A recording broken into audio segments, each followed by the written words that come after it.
Hello, Internet. This is Snuffy, here with another episode of Doggies and Dragons. Without further ado, let's get into the action.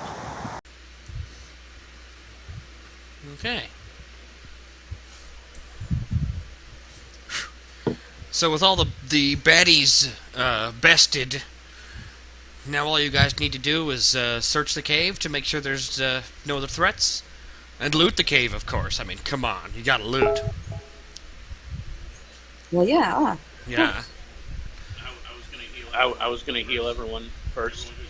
Everyone who's injured, gather around. Okay. I've gathered round. Okay, so, bam, like, what, 3d6? Hooray! I got two. How much did you heal?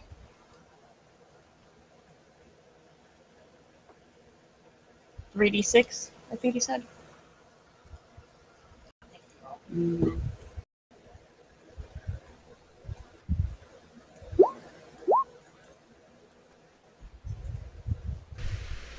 12 hit points, not bad. No.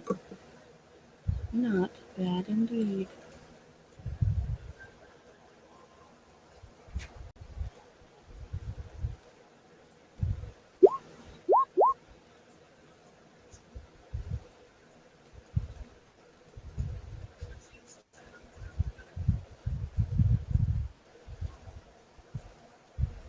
Too much healing, no! Just kidding.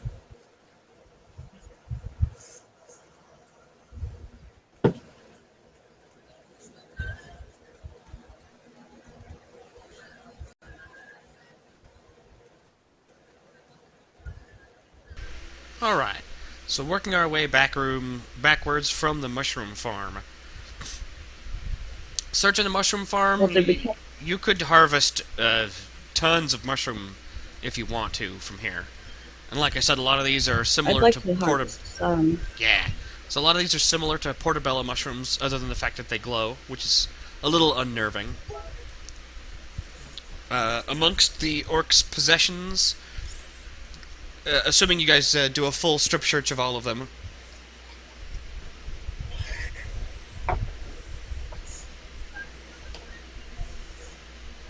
you find 160 gold pieces, 72 silver pieces, and 280 copper pieces.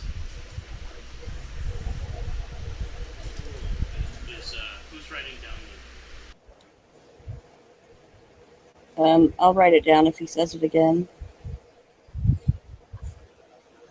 Okay, that's copper, silver, and gold. Copper is 280.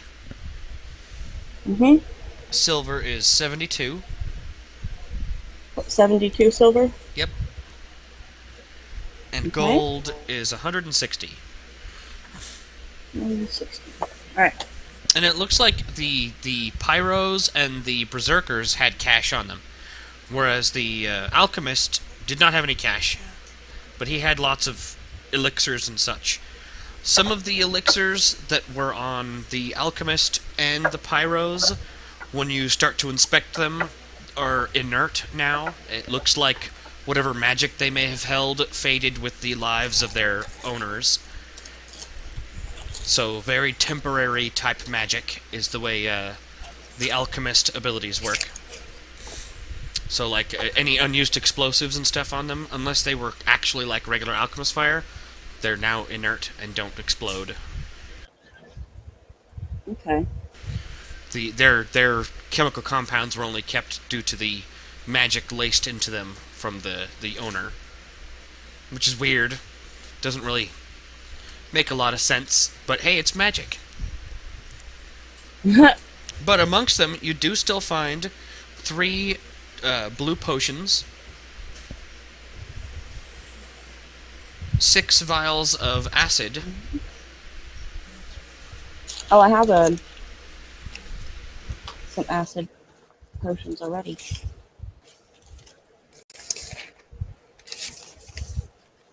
So I can just add it to that if you want.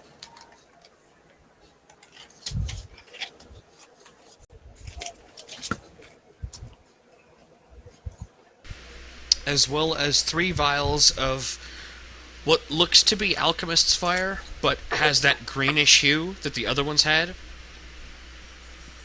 and is probably more potent than regular Alchemist's Fire. And are those also potions? Yes, those did not fade away when the enemies died. Hmm.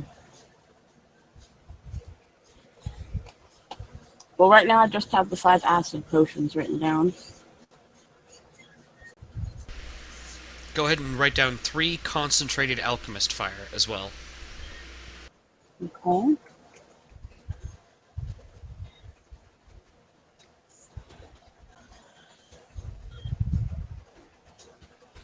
Okay.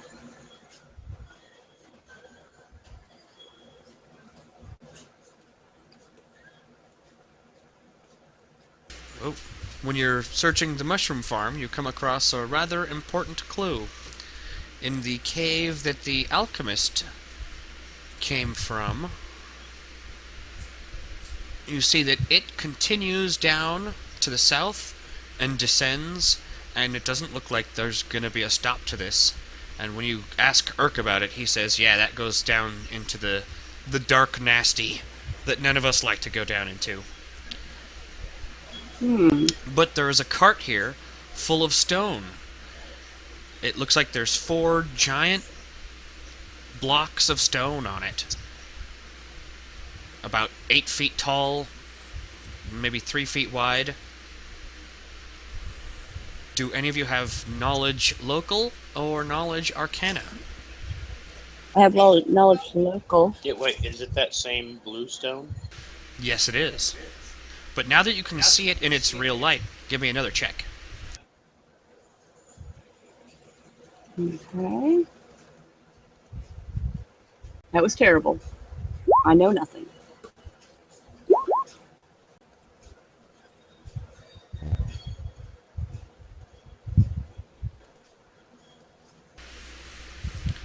I know our wizardly type's got to know something about it. Braggy snaps her fingers and says, I've heard of those. Those are menhir stones. Something that the ancient elves used as teleportation devices. Long, long ago. Strung throughout the yearwood.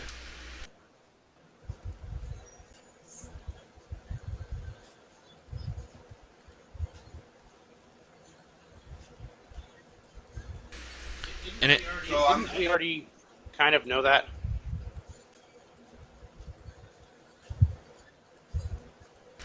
Before, you guys saw in the mine shaft room where they were digging these out of, you recognized that they were used for magical substances, but you couldn't identify what it was without seeing it in its... Well, you didn't roll good enough back then to identify what it was without seeing it as in its true form.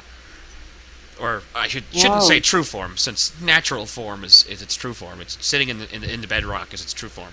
But this is what it has been classically used for in the Algorandian mythology and history, is the ancient elves, when the other elves were leaving the realm by traveling the seas and going off on flying boats, the star and wild elves gathered, and green elves as well, they gathered together in the Yearwood forest and started to make portals to various other parts of the world, and according to the legend, it also went to other realms as well. So the only reason someone would need these stones is if they're planning on building new devices. Oh dear. Portals. So, I'm asking Urk, you never went down here, but were there any protections against things that might come up from the bottom? Or up from the deep? Well, there's a Durgar clan that lives a few miles deeper down, and they were always nice to us. We had the best mushroom wine, but they stopped talking to us about 6 months ago. Well, we should probably investigate. We're probably all dead. Well, hell. Shit, are we about to go into the Underdark? Well, as far as Urk is concerned, you guys have successfully got their home back. Those were the bad guys, as far as he was concerned. This mushroom farm is the furthest they go. No, from the way Urk describes it, is that pathway that the cart is on stretches on for another few miles before it reaches a very dangerous crossing point where there's another underground river and multiple directions it can go. And he talks about how there's giant Spider-Men down there, like half female, like half human female, half spider creatures. As well as the Durger. There's all kinds of more horrors, and that's why they don't ever go down there. And they did have the about half a mile further down this pathway to the south, they had a barrier up, but none of them heard, but the barrier must have been gotten through.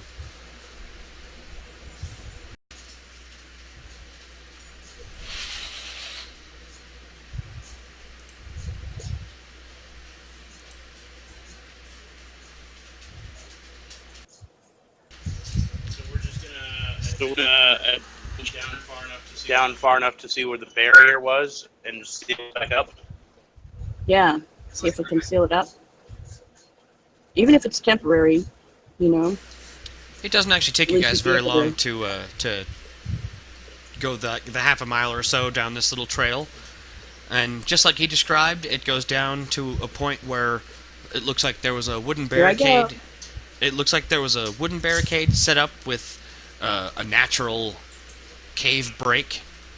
There was a natural... I think it's a fan. You're really breaking up there. So there's a natural cave break where it looks like they had set up a wooden palisade with like a little... Not really a doorway through, but, you know, a little throughway that they could close off if needed. And the wooden parts have all been smashed. But this does look like it was, at one point, a natural cave-in. Without too much work, you could probably finish the cave-in that had naturally started here. And it would take a lot of hard work to get past it after that. So we could just kind of knock all the shit down and close it back up for a while? Yeah, you figured it'd take about an hour or so to knock some of the stones loose.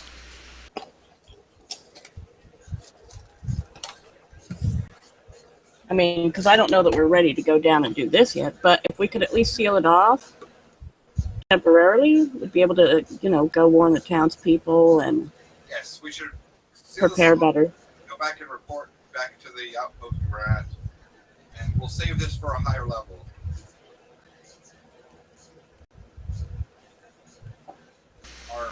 I like the confidence.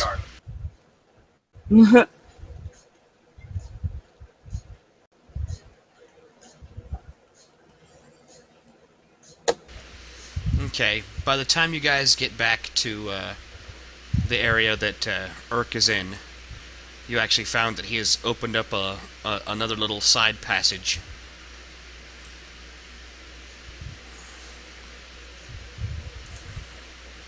Oh, alright. Where'd we leave him? Over on number 7.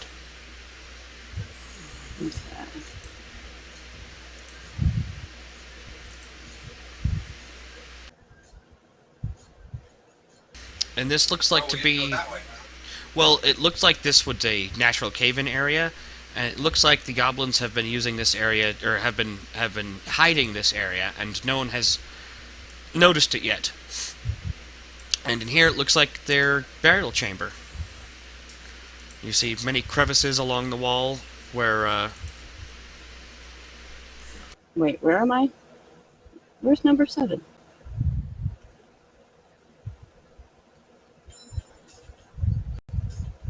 Oh, there's number 7. I see it.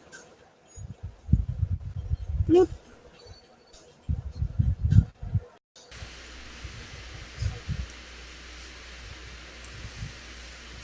And there's Urk, tirelessly putting the various goblin corpses into the little crevices in the wall, and saying a little prayer to Maglubiet.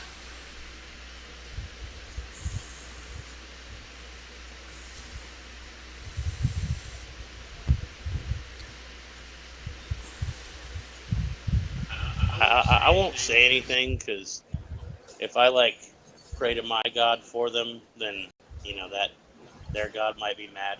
Because if they're still followers of the Goblin God, I don't want to keep them out of Goblin heaven.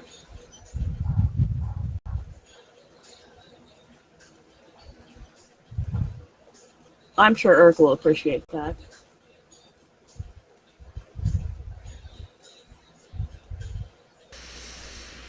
Anybody who's willing to help him with the passing of his people, he'll be happy about that.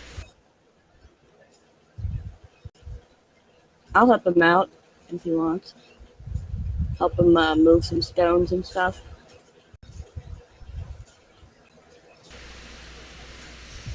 He says his little prayer in Goblinoid, essentially expressing that he hopes that their spirits fight on in the afterlife.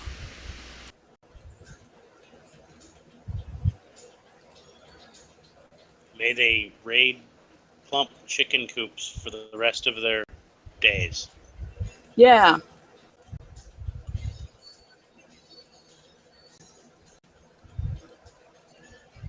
And farmers with pitchforks never catch them. I think that's sweet.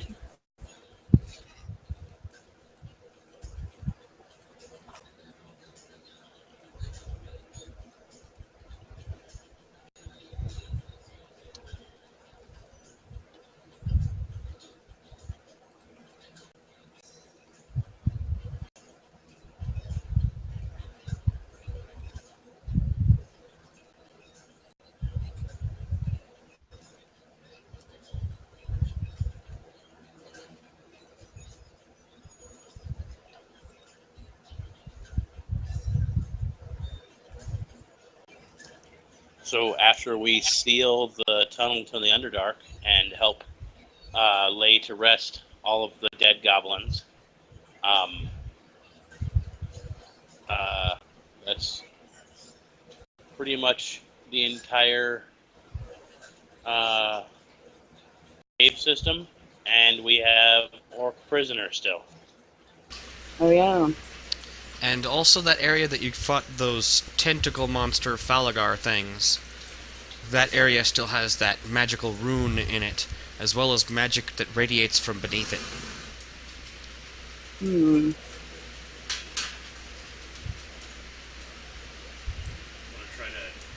Want to try to dig it up or see what's under it? It's kind of an evil rune to begin with. We could smash it and dig it and see if there's something under it too. It's a tough call. Like, part of me feels like we should try and just kill it and then, or, smash it or whatever. And another part of me feels like maybe we should tell, I don't know, one of their elders or magic users and see if there's a reason for it, but I don't know what to do. We have to make a judgment call. We could always just put it in our report when we get back to the watch garrison. That's true. Of course, that means they're just going to send someone else out here who's probably just going to smash it and see what's under it. Can we send a raven? Do you have any ravens? Oh yeah, you do! Yes.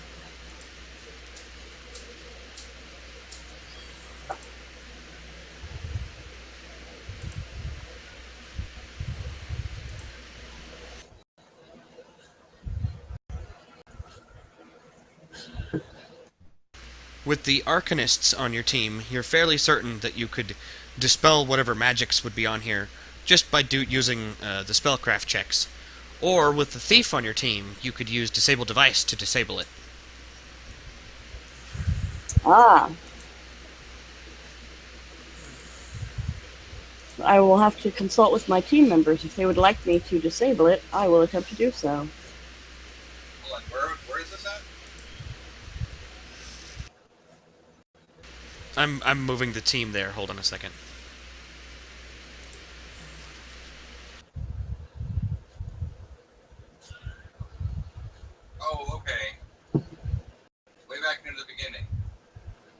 Yeah, where you fought those tentacle monsters. Um,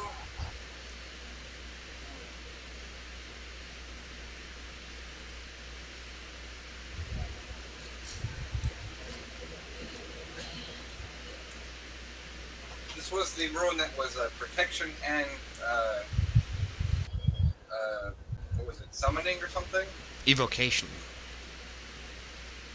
And it was tying them to that location, right? Correct. And I would like to somehow recover it without it being completely destroyed. Okay. So, alright, so normally it's a DC 18 to just disable it. If you actually want to recover it, to try to recover the magic off of it, that'll be a DC 23 spellcraft. Oh, hell's bells. All right. Are you ready? I'm going to try. Well, what is your spellcraft? 6. No, don't try. Let me try. Why not every? Because if someone fails, it might blow it up or something. Well, my disable device is plus 10. But You're- I don't want to just disable it. I want to.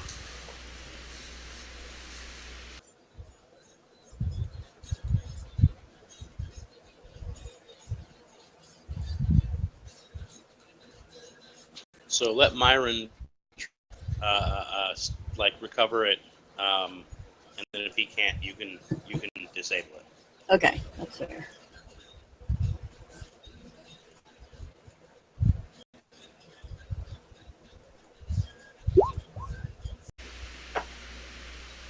Ouch, yes, you do fail. You mess up some of the markings, and it kind of explodes in your face. Make a reflex save.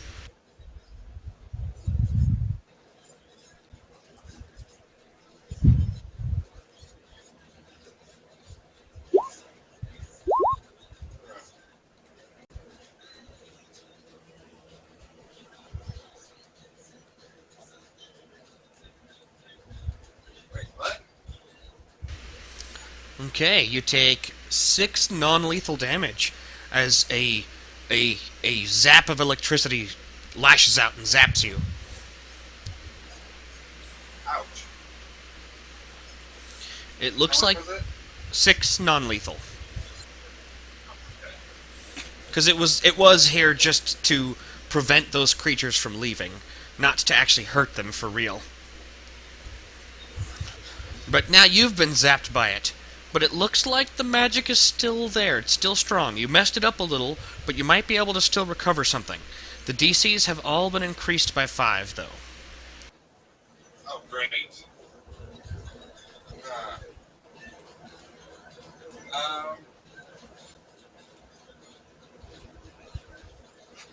a minute. What is Braggy's spellcraft check? She might have a steadier hand than you. And I can cast guidance on whoever's going to do it next.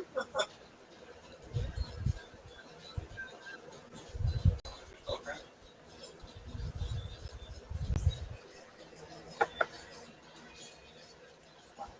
Oh yeah. Yep, she has a better spellcraft. That's wizards for you. Ooh. Nope, no good. So you do successfully finish breaking the enchantment, but it also lashes at you with its non-lethal electricity damage. Make a reflex save.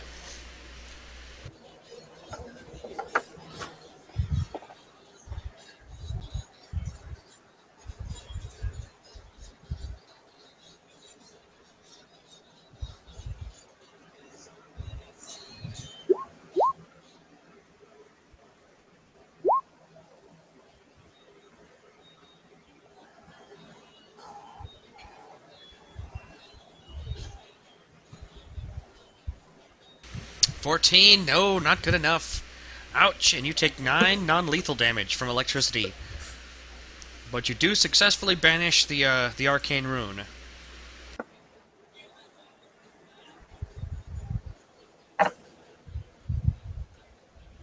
Is there still any magic coming from beneath it?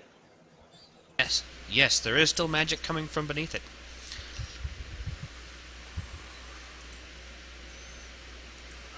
All right, well let's dig that shit up and see what it is.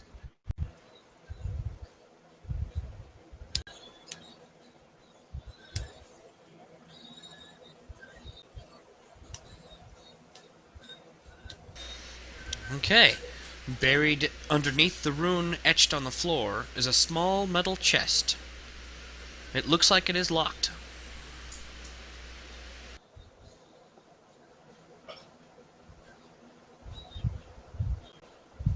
Yeah, now we need Jinx. Unless you have the knock spell. Oh, I can. Okay, all right. Disable device, correct? Correct. All right, let's see here. Bloop. Does a 28 pick the lock? It does indeed. You pick the lock deftly, double checking it to make sure there's no traps or anything. Doesn't look like it's that sophisticated. But you do detect the presence of magic coming from inside the box. And when you open it up, it looks like it is full of razor blades. There might be something else in there, but you'd have to dump all these razor blades out in order to see.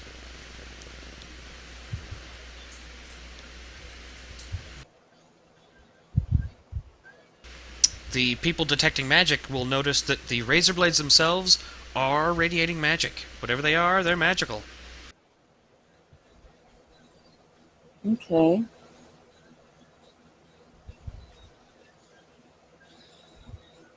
Like what size razor blades? It's slightly bigger than what would be on like a shaving razor, and not shaped for shaving, obviously. Obviously shaped for whatever purpose this was intended for. Some of them are slightly oblong, some of them are shorter, but once you actually start to remove it, it looks like they're all connected. It looks like this is not just a pile of razors, but an actual suit of chainmail made out of razors. That sounds horrible. Hmm.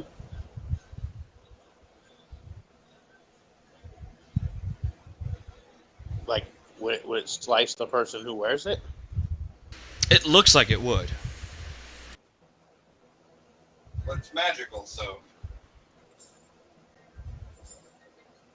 I still don't know if I would put it on.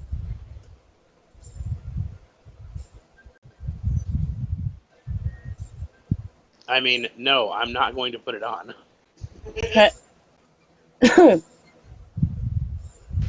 But once you remove the suit of razor armor, for lack of a better term, you find that there's also a small pouch of gold, as well as a pair of magical boots. Oh, I think I forgot to mention the alchemist from the boss room. He had an alchemical formula book on him, and that does radiate magic in the same way a wizard's spellbook does. An alchemical formula book? Yes. Formula book. And how much gold is in the pouch?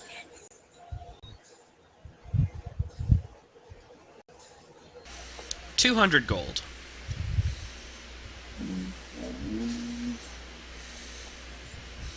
So once we get back to the watch garrison, we need to remember to split all this up.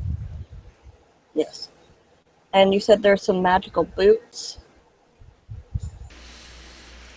Yes, sir. Let's see, as a brief description...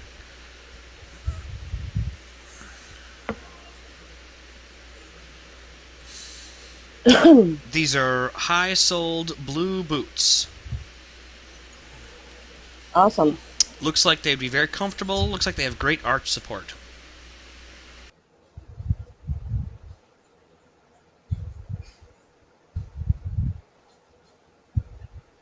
Alright, I've written it down. Good arch support. You guys have time if you want to take a few minutes inspecting these with Detect Magic and attempt to identify them.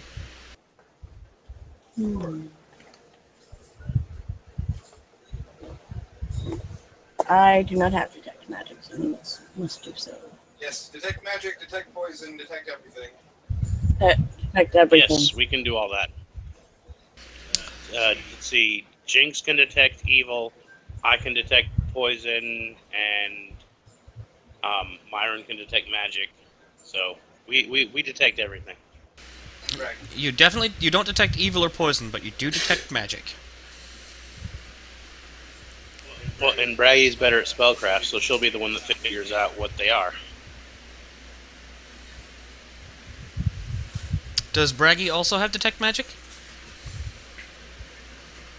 I do. Okay, good.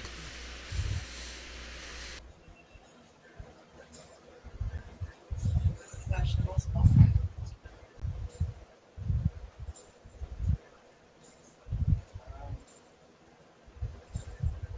Oh yeah, spellcraft check.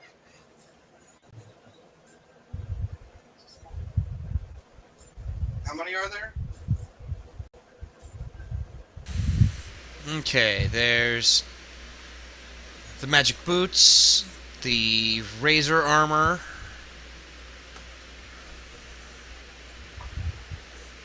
the formula book if you want to look at it, the 3 blue potions, and then the other items that you got, the other potion-like items, were actually alchemy, so you'd have to make an alchemist check for those. Oh. I put all the potions in my potions bag. And if we don't have an alchemist among us, I have an alchemist that works for me if we ever get back to town.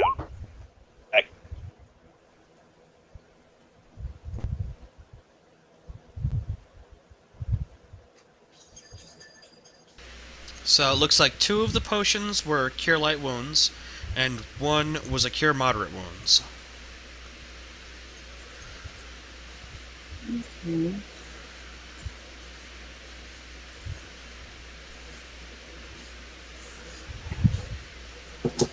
You said 3 cure lights?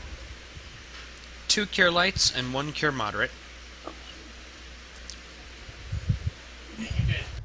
Yeah, you guys pass those out amongst yourselves. That'll release it.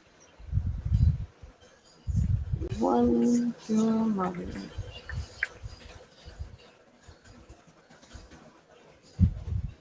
Okay. For the boots, those are the boots of the cat.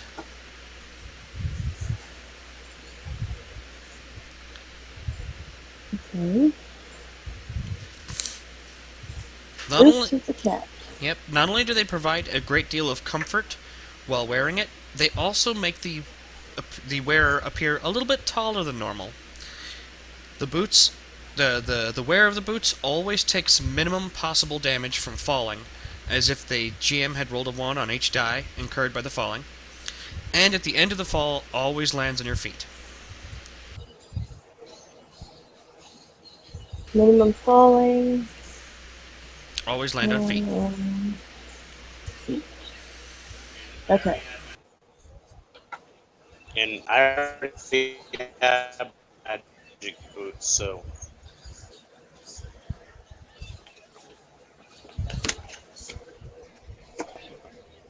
So, alright. The armor is known as... well, it's just called Razor Armor. Hilarious. This is something that was fashioned in the Far East, and it's fashioned somewhat similarly to lamellar armor, except they, in place of the strips of... what is that, wood? wood and leather. Yeah, like wood and leather. The hard parts have been replaced with razors, and layer after layer of razor-sharp scales. This counts as +1 scale armor. If you're in a grapple check with someone, it does an automatic D8 slashing damage each round you successfully grapple. The wearer is always considered proficient with razors when wearing this armor, and never has a chance to cut themselves. Also, once per day, as a standard action, the wearer can launch up to 6 of the razor scales, which fly out from the armor, similar to shurikens +1. That's pretty cool. Shit.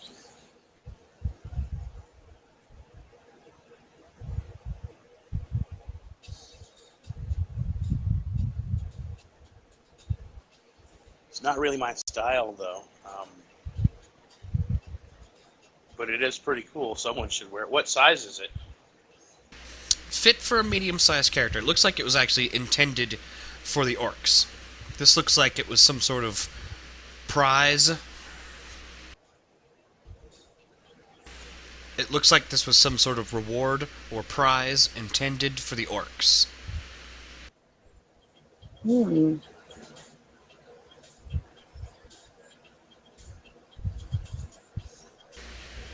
There is also a note inside.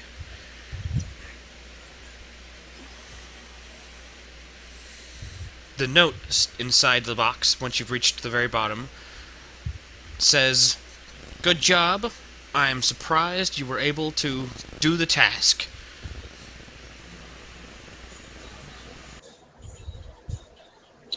Well, if nobody else The wants hell? the razor armor, I would totally take it. How old does how long ago does it look like this was buried?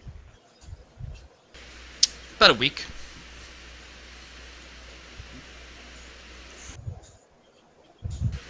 It's certainly not in any handwriting you've ever seen before. It's not in any handwriting you've ever seen before. It is in Orcish.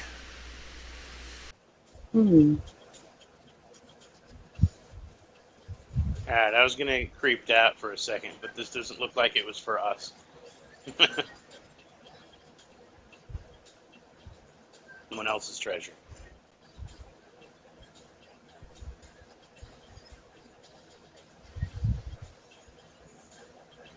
So not only did you save the baby, but you also gave that necklace to the baby. Mm-hmm.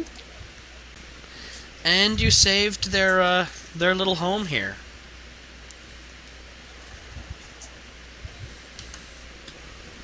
So, once you guys start to pack your stuff up and head back towards the Glorindar, Urk with the baby in tow,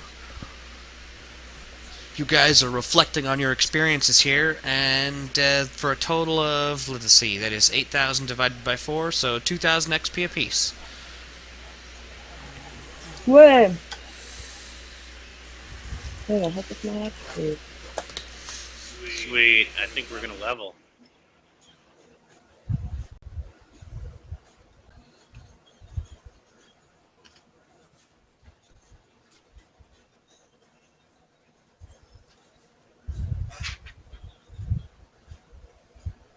We were already close to leveling, weren't we? Yeah, you're only like 400 away from leveling.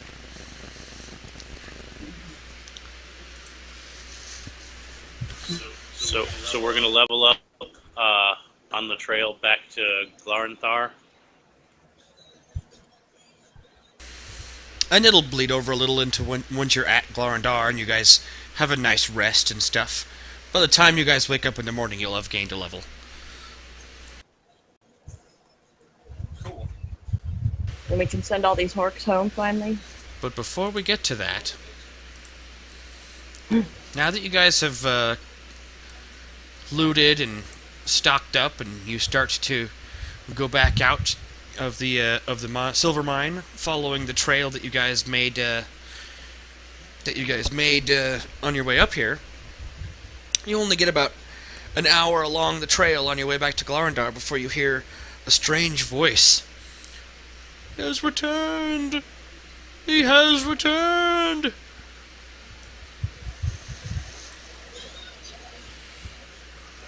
The hell's that coming from?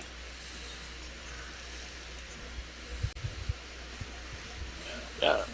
Who the hell? Do any of you guys know this guy? Who the fuck is this guy? Can I do like the knowledge local or something? Yeah, go ahead and roll it. Alright, okay.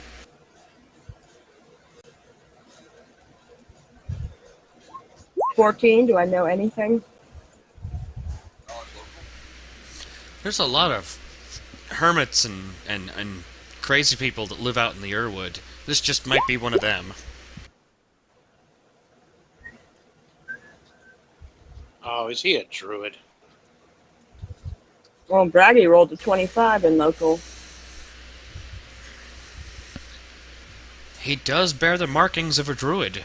If he was anything, you would say you'd peg him as a druid. Not to mention he has this strange boar creature that seems to be at his beck and call. She recognizes he's a druid. She doesn't know his name or anything. Oh, that one. Okay.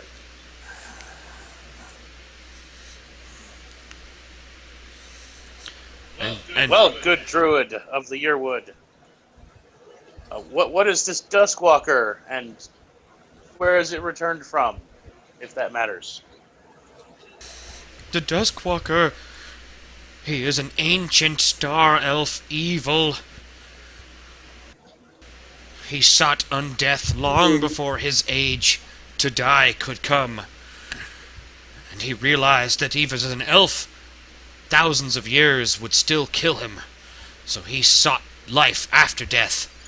And then he sought to bring all the elves into the afterlife with him.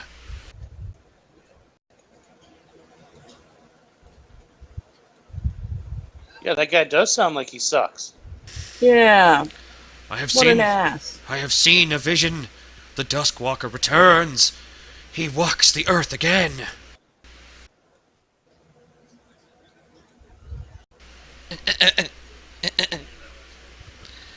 Or rather, Toril. He walks Toril again. I'm going to choose the dialogue option. Can you repeat that, please?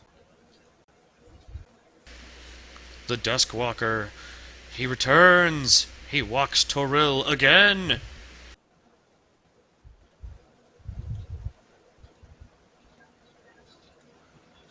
So, where is this Duskwalker, so that we'll know where not to go?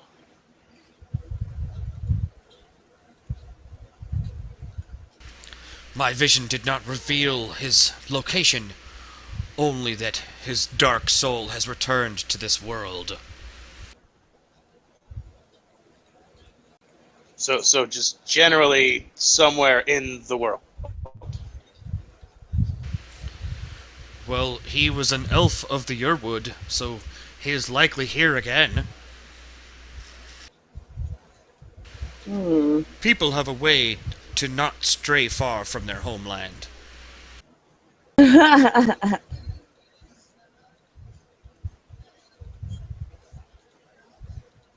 So, Duskwalker, ancient undead, evil elf, killed all of his He's own coming for kind. us all. He's now returned to this sort of general area of the planet.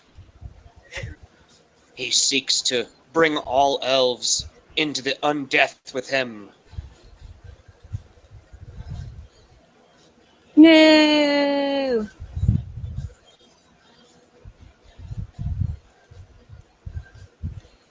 His visions did not reveal a location, but he would assume it's somewhere in the Yearwood.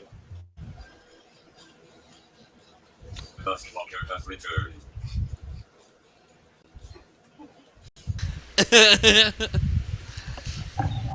Did you hear that? I did, Yeah. that was cool.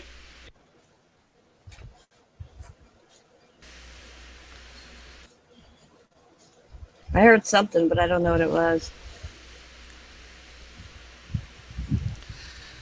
So he doesn't actually have much more information. So repeating his general vague prophecy about the Duskwalker returning, pretty much. And then continued going north to warn more people. Okay. Whatever floats his boat. Beware of the evil Duskwalker. I heard that. What the heck is that? Stephen Hawking is playing now. Oh. Hey, I bet he'd be a badass at D&D.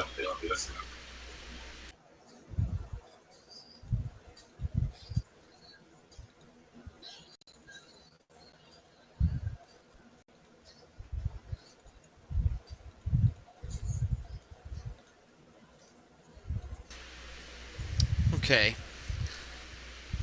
Another couple more hours as you guys pass by the that avalanche area that was caused by the singing, and you come across the stone folks again. Ah, And it looks like they're apologizing and trying to put things back in order. They didn't realize they had sung so vigorously. may I ask them about the Duskwalker? If they've heard of it?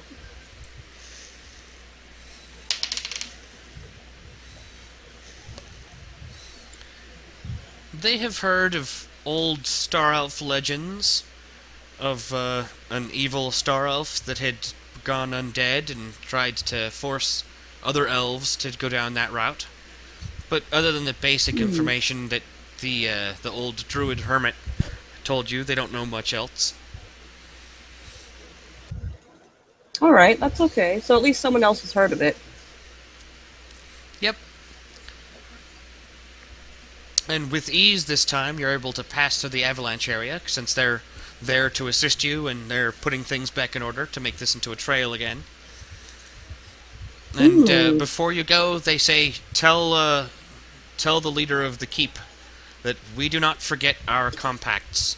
That even though the original signer of the treaty 1,000 years ago is dead, they do not forget easily, and they will continue to uphold their contract to help keep the watch wall safe. Excellent.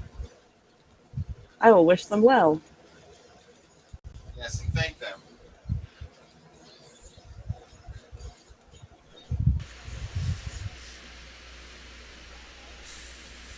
And they sing you a nice quiet song as as you guys pass by. Shh.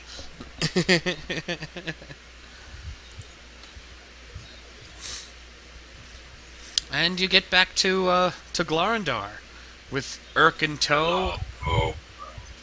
E. Something poopy. Tra-la-la, ho-hum, dee-dee. That was their song. And you guys get back to Glorindar Keep. It's a little bit after dark, so it's pretty dark now. And tomorrow is Shield Meet, so everybody's getting ready for the celebration. But once you bring news that the silver mine has been freed and that the Goblins' Homes is free again, there is an early celebration. Hey, tomorrow is Alright. Shield Meet. That's one of the 4 festivals a year. That's a high holy day for Sharess. The 4 fest days are her high holy days. Oh, nice. Yeah, so not only I'm so glad we got back in time, and if I'd known that we were that close to Shield Meet, I would have been double stepping. But also, this is such a fortunate and auspicious blessing that I want to decree the Goblin Baby to be the like child of the festival, and to make it into a big thing to heap presents and flowers and gifts upon this baby goblin, which will in turn, give the goblin tribe, a whole good, start when they head back to repopulate. You see what I'm saying? Like get everyone to donate to help out the goblin, and also tie it into the religious festival, because it all is like the gods are obviously giving us a sign here. I agree. Oh, holy day. Lucky baby. Lucky charm for the baby. Yeah, let's like everyone, let's carry the baby through town, and like have people, give copper pieces and such, to the good fortune of the luck baby or whatever. Okay. You guys are saviors of the town. You saved the baby. You saved Urk. You saved their home.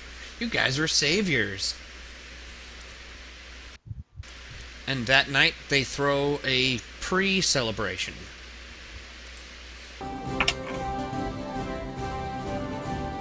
Ah, celebrations. Yep. And there's... Ooh, and we can teach the goblins how to raise chickens and have eggs. Then there's goblins dancing, and humans, and elves, and all kinds of crazy stuff. Ah. Ooh, and I can show them how to make some mushroom omelets. Hooray, jumbo party! Orgy time. Just kidding. Well, with Saloonites around, there will be dancing naked in the moonlight. Hooray!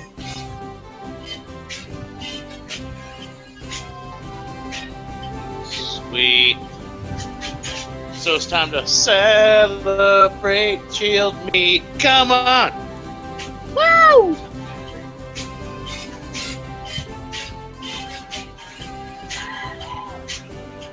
The goblins and people dancing in the street. That's awesome. Oh, and everybody's so happy. We got their home back. Yeah, so we'll enjoy the holiday, and then we have to report and tell people what's going on out there. Well, I mean, so yeah, there's generally a threat from the Underdark. That's kind of always going on. Fair enough. But we do need to report and see what the army folk want to do about this, because we're only freelance consultants. Mm-hmm.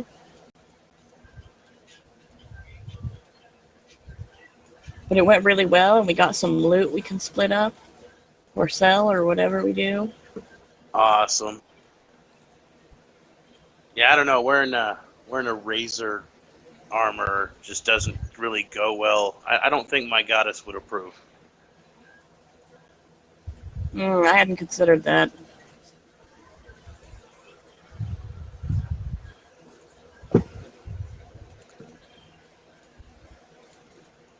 Also, I really like my mithril armor.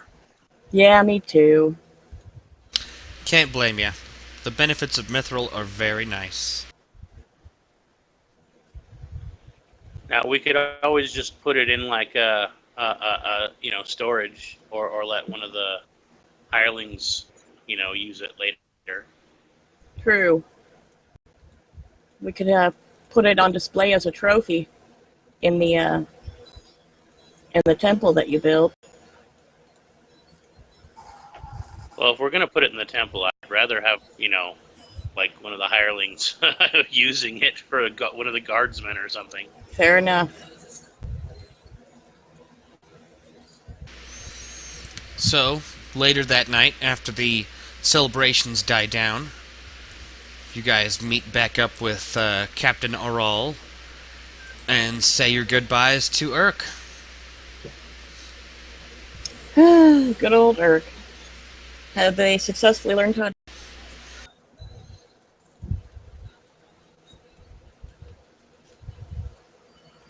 The concept of breeding chickens still doesn't make sense to the goblins yet, but with enough interacting time with with humans like you and these townsfolk, they'll get to learning it. Okay. And they appreciated the mushroom omelets? They've never had something like that before. That was like ambrosia. They have mushrooms, and they've never made mushroom omelets. They have mushrooms and chickens, and Now they never do. made mushroom omelets. You know what? I think you need to start like a new holy day tradition for these guys. Today is mushroom omelet day, henceforth, for that tribe. You guys have had such a large impact on Urk that his alignment is actually shifting. He technically started out as neutral evil, but after seeing your guys' heroic actions, he was already like half a step away from evil, but now he's well into the neutral zone and a step or two towards being a good person. So good job, you Aw, guys have hooray. you've truly changed the Grinch's heart, as it were. But now it's too big for him, and he's gonna die. What? Oh, one Wait, more thing though. As they're getting ready to return home, I'm gonna give him a small cloth wrapped bundle, which contains the last 8 donuts. Nice. They're only 3 days old, which is still good for donuts, especially. But he'll know what they mean. These are the lucky donuts. He is overjoyed. He's never had a donut before, and now you've given him 8. If from his perspective, each one of these is a magical anti-giant item.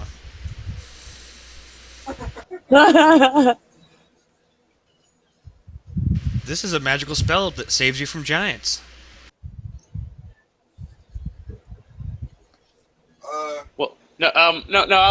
I'll tell him that he should eat them, and they'll just make him brave.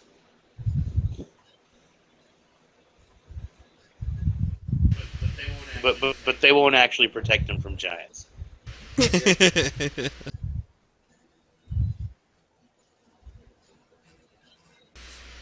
Captain Orol. The giant effect was our magic, not the donuts.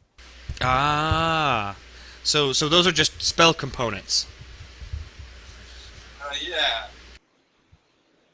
But they're also really tasty, and if you eat them, they'll make you brave and strong.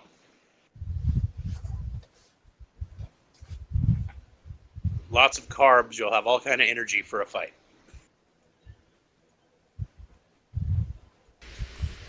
So, Captain Orol shakes all of your hands personally. I knew you could do it. I had full faith in you.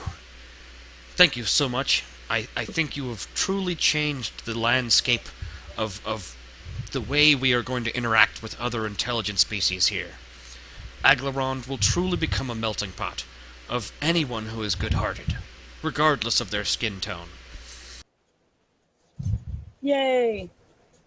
So I'm gonna invite him to come dance naked in the moonlight with me for a little while, privately. After everybody says their goodbyes and whatever else they have to say.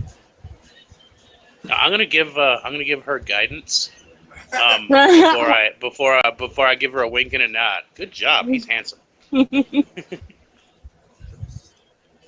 Now, Amra worships the goddess of love, so he's not against anyone getting some. Good score there, Jinx.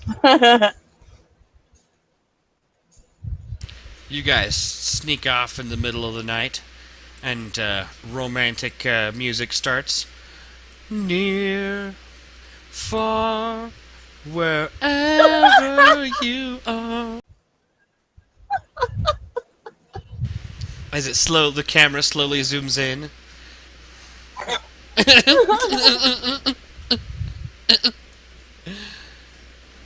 Oh. No.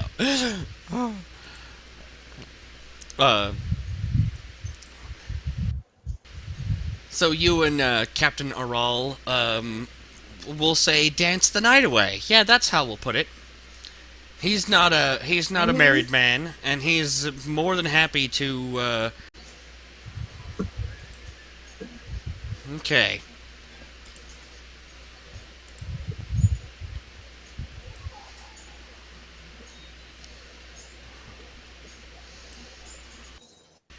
Urk looks totally jealous. He's like, "What? That was my chick. I called it, bro."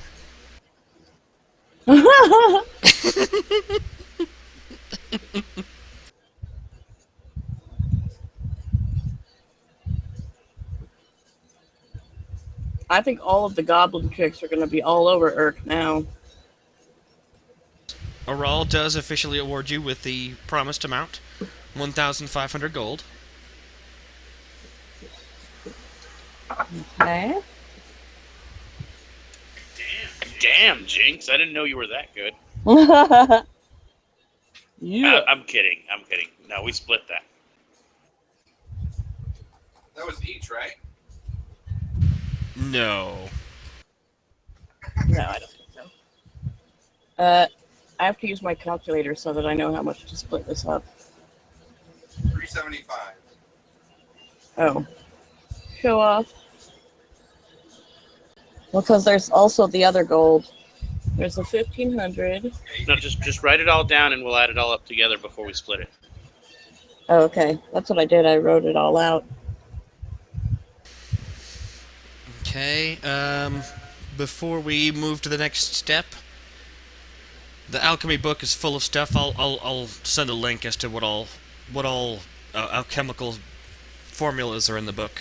I don't want to list all that off right now. The silver ore, you guys can fetch 200 gold for the silver ore that you collected.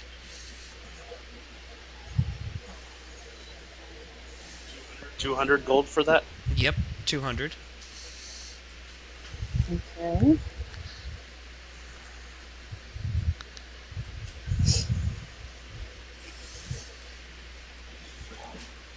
And the razor armor is interesting enough that there are some people potentially willing to buy it from you if no one wants to use it. Your first offer... Maybe a collector? Yeah, your first offer is 1,000 gold for it. No, we're gonna hold on to that. Maybe give that to a henchman later on. We may need it to intimidate someone. You get an animated armor. That would be cool. Yeah.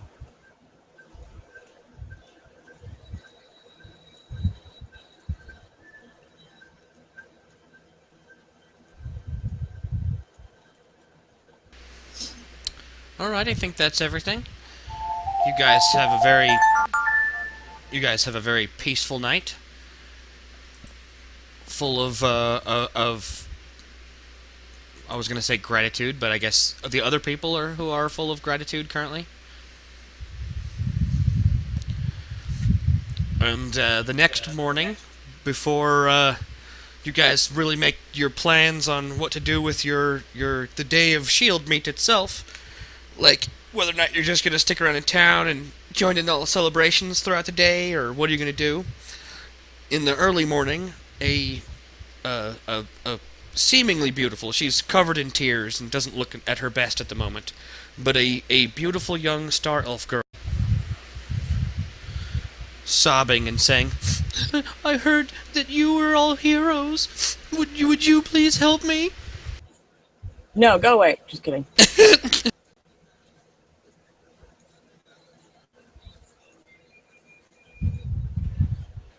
Amra's gonna try not to choke on his breakfast and kick Jinx in the shin under the table.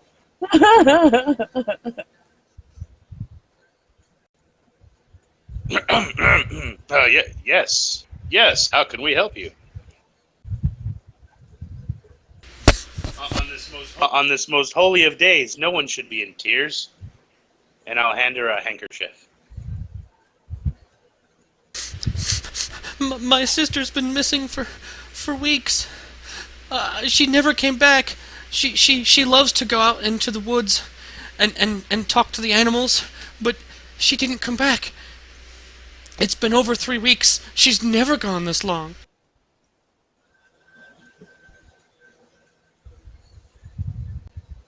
That does sound bad. Yes, it does. Her name is Duladora. She's my half-sister. My name is Tiatha Valith, and she's a member of the Valith family. Everybody can make... Wait, hold on. Did anybody hear that? The Valith family? Kalavala?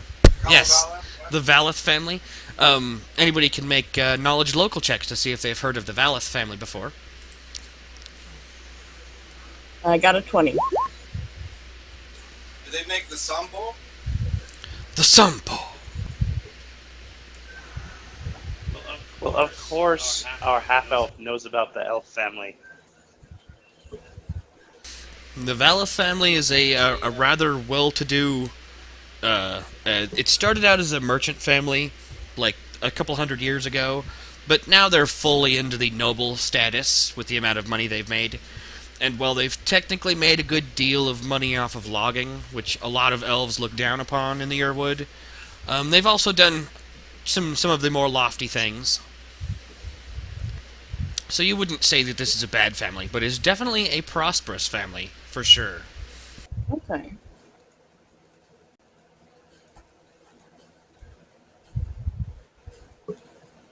Well, if there's one thing I cannot deny, it is that when a beautiful woman comes to a worshiper of Shress on the most holy of Shress's holidays, I cannot deny her. So let's go find your sister. I'm going with or without you guys. Well, let's go. I will definitely go.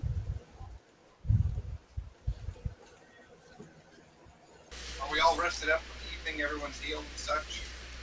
Well, everybody gets, what is it, 5 hit points for the night of rest? Actually, you guys had a really good night of rest, so you each should get back 10. Well, we're going to level up as well. Oh yeah. So everybody will be at full by the time they're done resting. And we'll have to rememorize spells and everything.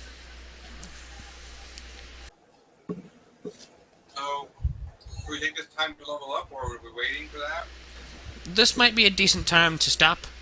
That way we can level up off-screen, and when we come back, we have a new adventure to start. Hmm. The search for Duladora. Forget about the Dust Walker. Duskwalker's not important. Fuck that Duskwalker. I'd rather go on this adventure. That's alright. It doesn't want me. That sounds scary. This sounds like, hot.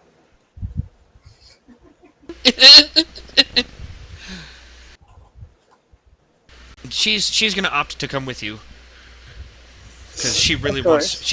wants her sister to. She's like, I've been with my sister many times in the Yearwood, and I know the path she takes. So Can she wear razor armor? that looks terrifying. She's not gonna put that on. Yeah, that's what I said.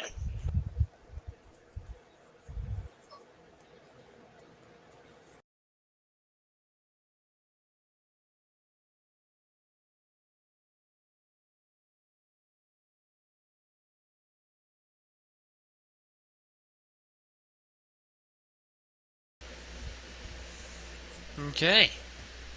And so we pick back up with the crying elf girl asking for help.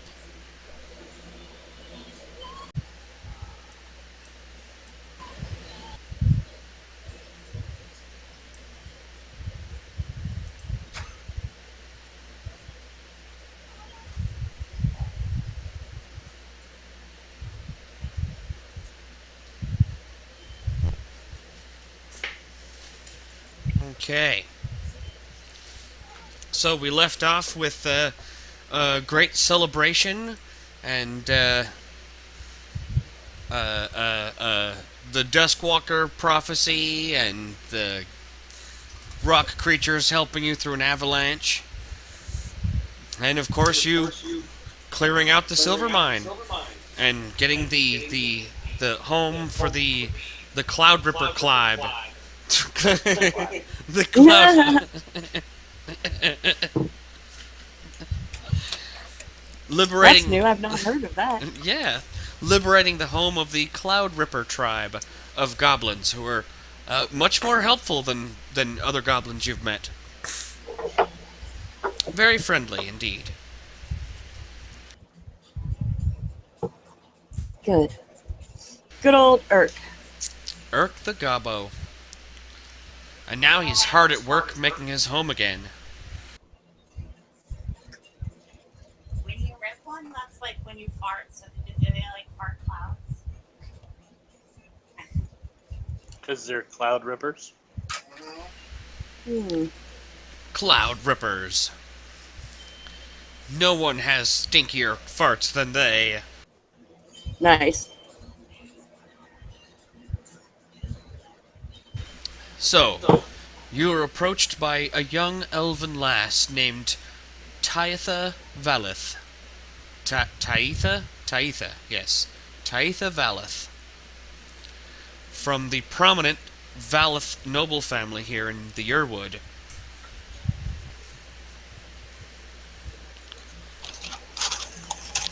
And she is asking you to help look for her sister, her half-sister, Duladora. If their family's so prominent, like, how come we're the first people she's gone to for help? Or, I mean, we are heroes and stuff, but if you're like, don't they have people working for them and stuff? If they're a prominent family, Well, my father, he's not willing to move an inch ever. He's old and set in his ways. So he's a douche. In his opinion, if she doesn't survive this trial, then she was not meant to. But I just know she's in danger. We know how to deal with douches.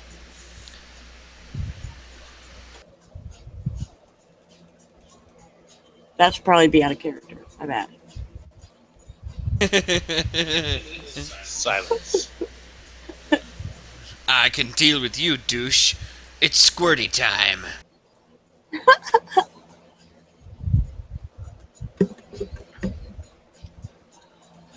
So, where has Duladora gone missing? Like, she went into the Yearwood? She always goes into the Yearwood, though. But now she's been missing for 3 weeks. How long is she usually gone for? A week at most.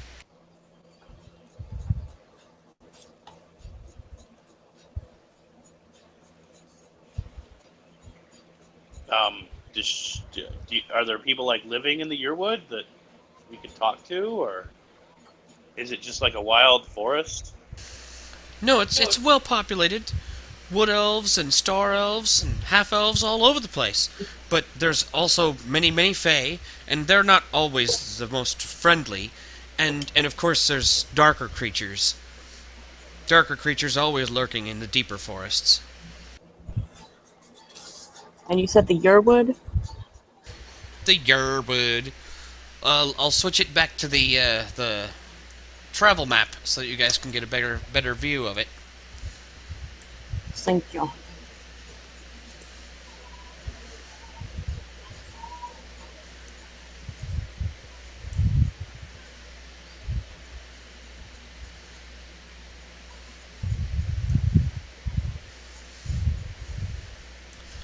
So you guys pull out a map and start asking her to point out, like, you're like, where, near the Sunglade, or where are you talking here? Where in the Yearwood? I didn't realize the Yearwood was the border of the Yearwood is right up on the edge of the fortress here. Yep. Glarendar is big on rangers. That's one of the major classes here. Gotta have lots of rangers to help out with this forest stuff.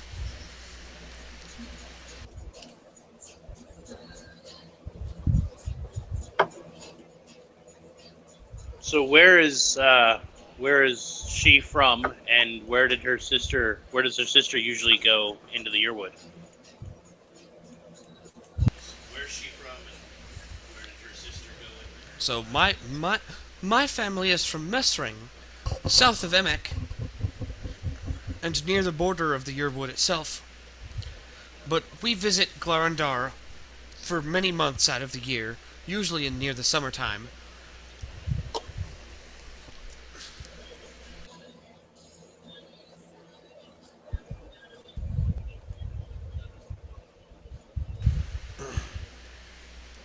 But she often goes to Sassatessi, the wood elf village, that's just west of here. It's maybe a day, day and a half through the woods. All right. And past that is the half-elf village near the river, and that is where some of the best mushrooms grow. Woo, more shrooms.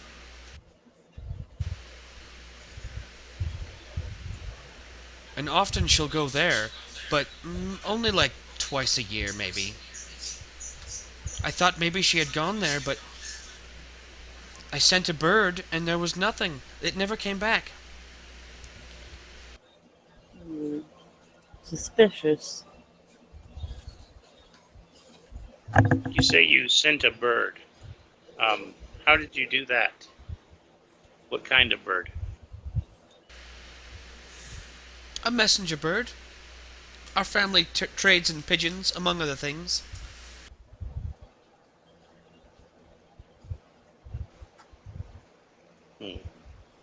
So you haven't been into the Yearwood yourself to look after her? You haven't even been to the half-elf village? I've been to Sassatessi many times, the Wood Elf village. I've never dared go as deep as Omo Sarin, the half-elf village near the river. I'm not brave enough for that. She's much more brave than I.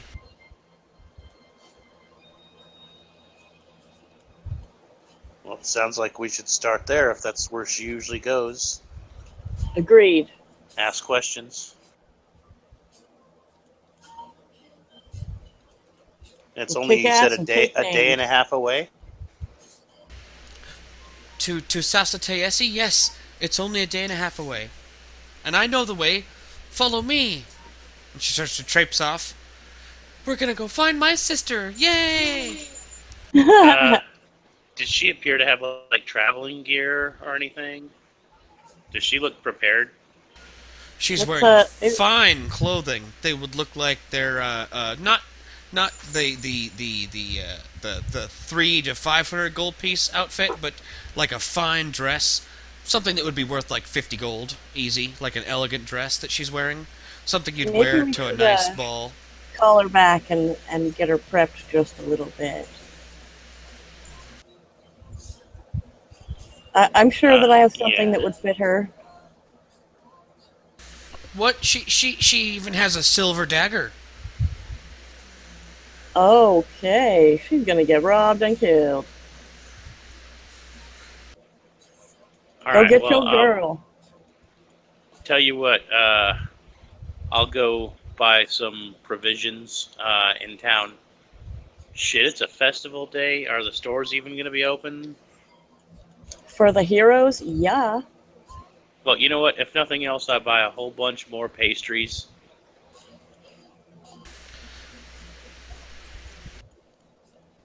Well, female to female, I'm gonna go grab her really quick and tell her that she needs to hold on and let us prep really quickly here. She's like, well, okay, but aren't we ready to go? Well, we're mostly ready to go. Let's just, I'll politely tell her that her outfit stands out a bit too much, and we don't want to attract any ne'er-do-wells.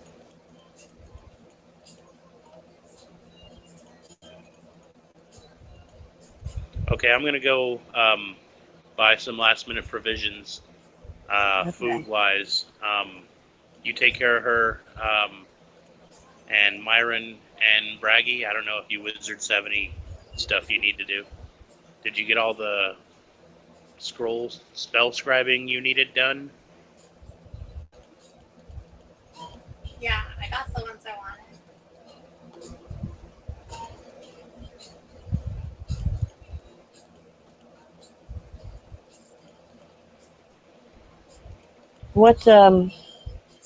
What god does she worship, or what's her deity? Arbory. Hmm.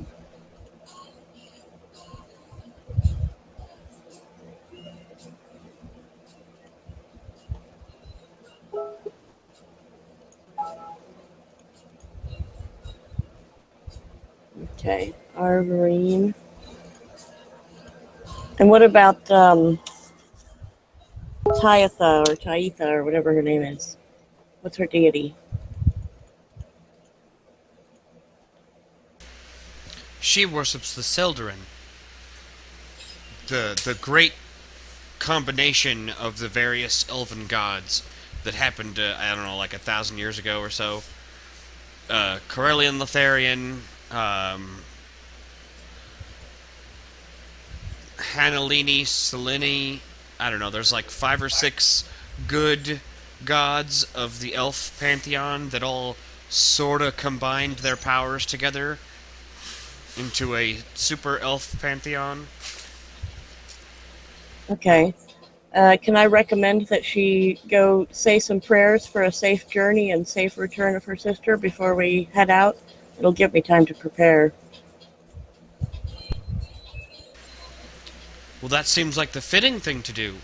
Why, if she doesn't get the gods to bless this journey, then we're cursed from the outget. Excellent. Alright, because I need to head into town really quick and get some supplies here. Let's see.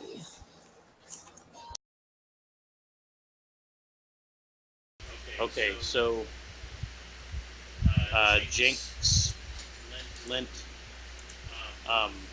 Kaitia, a set of traveling clothes, and then went shopping, and she's praying for a safe journey. I went and bought food. I got like an additional 20 days of rations just in case, which is all like hardtack, dried fruit and jerky and such. But I also have a bag of, I got some loaves of fresh bread, a wheel of cheese, and some bottles of wine. You know, for a pleasant journey.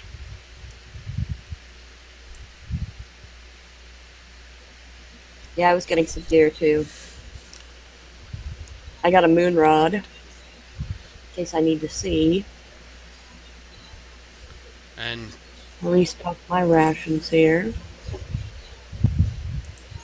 You know, if we're ever chilling somewhere for a day or two, I can cast continual light on anything you want, or permanent flame, one or the other. Good. So, did anyone else need to do any prep work? I was gonna see if I could get some boots, but let's see. I've got my mithril, got a girdle. Yeah, I don't have any boots, but it's okay. Well, you don't have any magic boots. Well, yes, that's correct.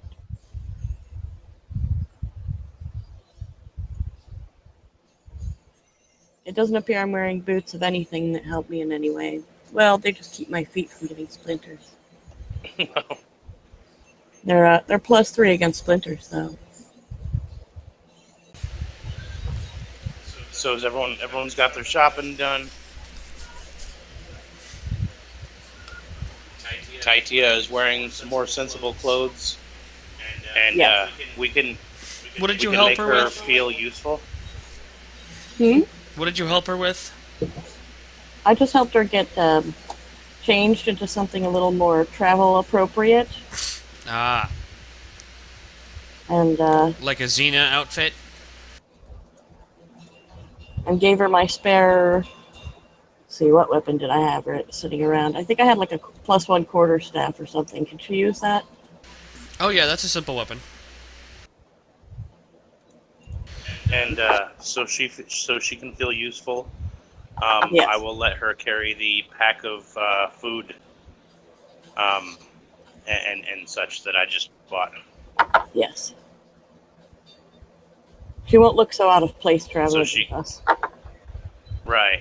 Well, I mean, I got, so she's carrying like the fresh bread and cheese and stuff that I just bought, and trail rations, as well as like a folded up tent. You know, not enough weight that it should bother her, but enough that she can feel useful. Yeah.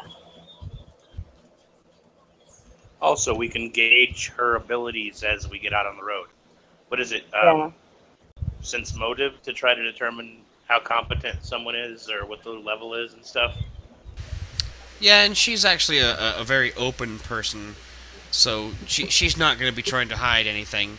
And within a few hours of traveling with her, she is a rather pampered person, even though she believes herself to be worldly and well-traveled. Mm. But she is a level 2 aristocrat. Good for her. Heh. And she can tell you all about fashion and, you know, where to find the best deals on high-priced items.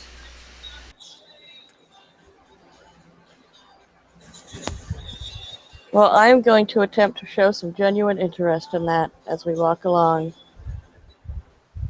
Maybe see if I can can get talk some a little bit about fashion. advice on making my armor look a little nicer. Just to keep her, you know, feeling useful and entertained. I have a profession courtesan, so I know a little bit about fashion. I can tell her if she looks like a whore or not.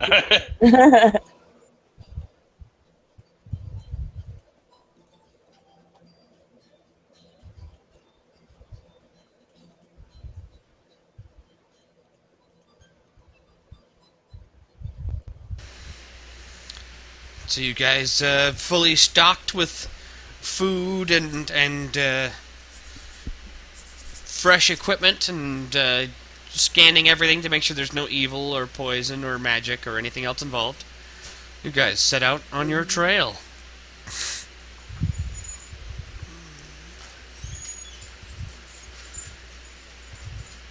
There is actually a decent combination of cow path, ranger path, and elf path that leads a fairly good trail almost straight west from Glarendar. And you guys make better time than you thought in such a thick forest. Do we need to roll any survival or tracking or anything? I need to make a series of rolls.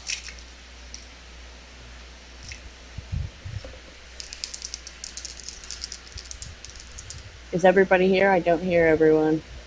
Hello. Okay. There's one. Braggy?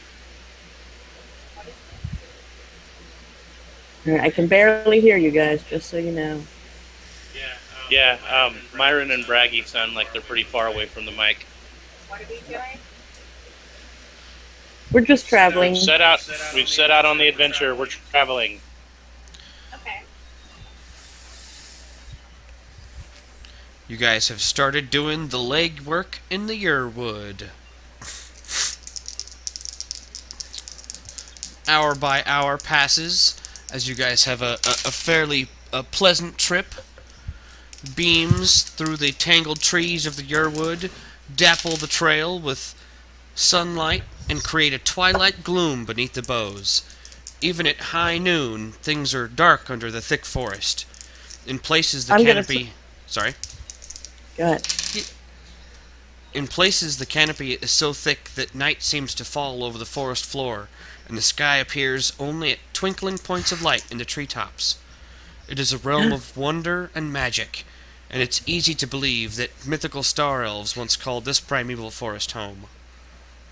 I'm gonna panic and say, I hear a strange little clicking sound. It sounds like small pebbles being shaken and tossed onto a table of some kind.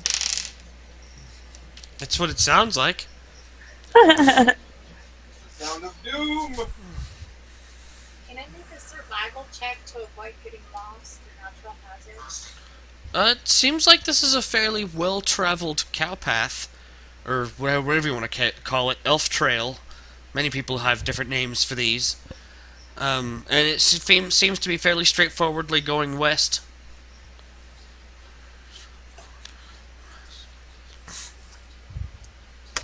After you guys' first day of travels, you've traveled pretty much the whole day, and it's getting close to the early evening. Some of your feet hurt, and you're thinking, well, maybe we find a good place to settle down for the night. Can you touchy. tell us where we are on the map?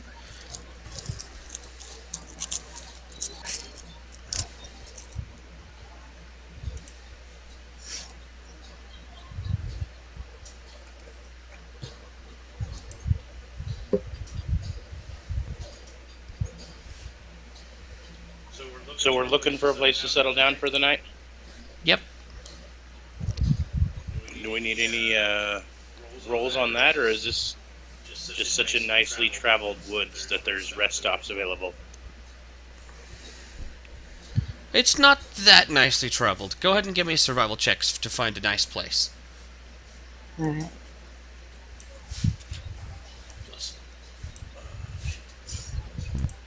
Okay.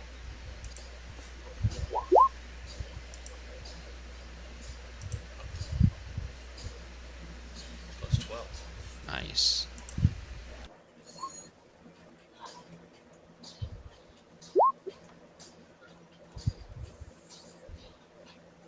$28. Nice. Jesus. Natural 20.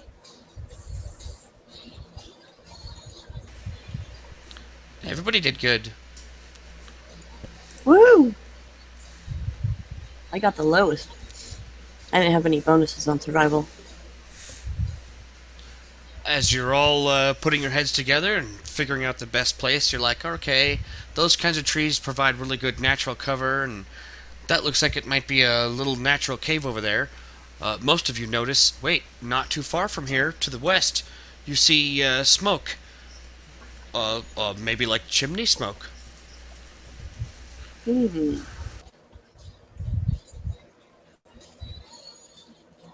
Should we investigate?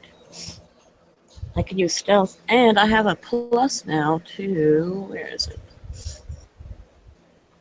Doodle-doodle-doo, perception. You have maybe another hour to 2 hours of dusk before it becomes truly twilight. If you want to go scout,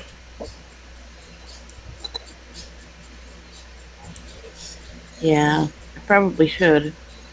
You just gave me danger sense. So I get a +1 to perception versus surprise. I'll cast guidance on you.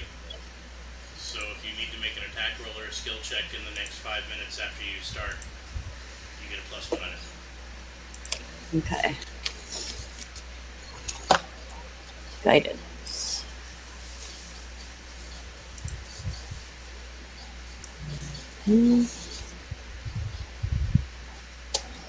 Alright, I'm gonna scout around up ahead just to see if I can see what's going on.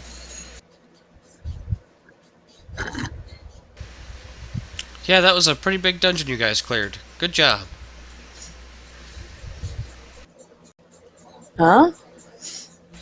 I'm relocating your characters from the previous dungeon map. Oh, okay. I was like, that's what I see? That's weird.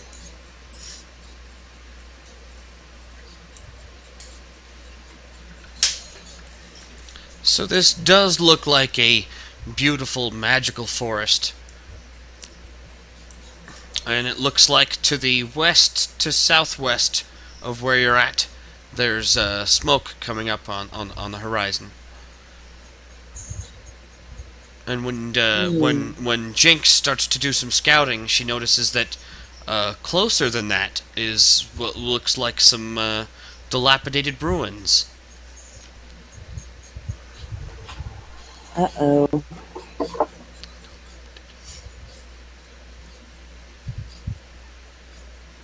How close should I get? Dilapidated ruins. They're dilapidated. No. You gotta keep them dilapidated. Meh.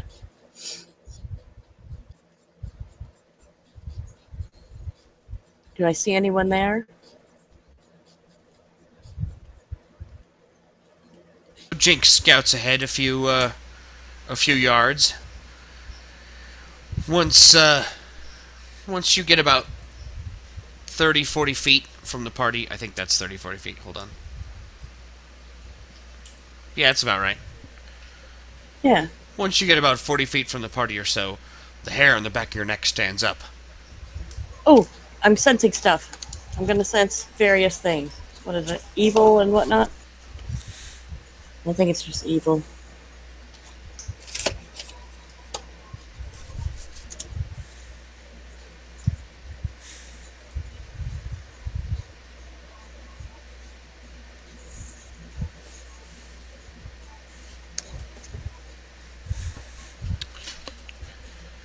You do not detect the presence of evil, at least not in the direction you're looking. Okay. I'm gonna go just a hair further in stealth mode and see if I can see anything. Can you do a stealth thing? Yeah, go ahead and do stealth. Okay, here I go. Stealth. I'm stealthy. Go, you stupid dice thing. Not as stealthy as I'd like to be, apparently.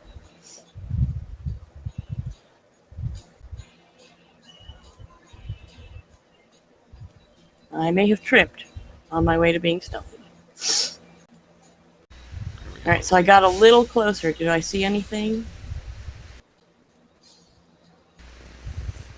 You see what looks like the dilapidated ruins. They're still like Anyone there? 100 feet. No, you don't see any movement or anything. You're just totally freaked out. Your fight or flight mechanism is on point. Alright, I'm gonna head back and let them know that that I can sense something is there, but I'm not sure what it is, and ask if they'd like to investigate or move on.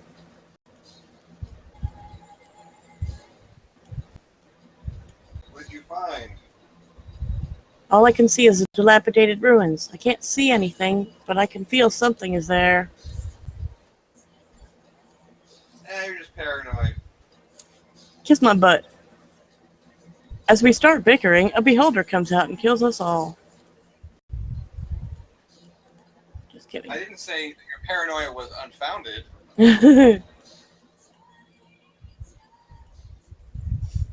So should we be sneaky or what?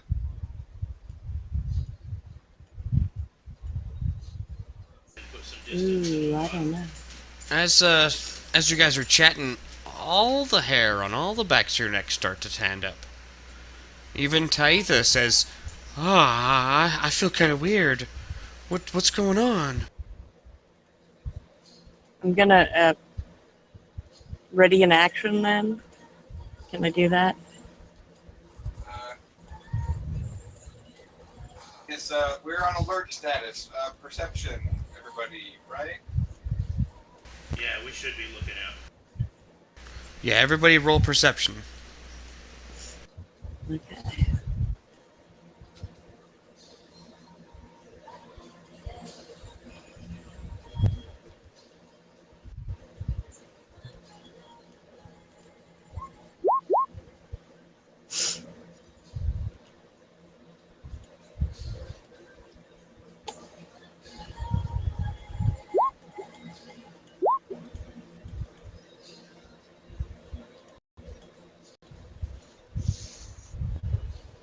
Oh shoot, I don't know what my perception is.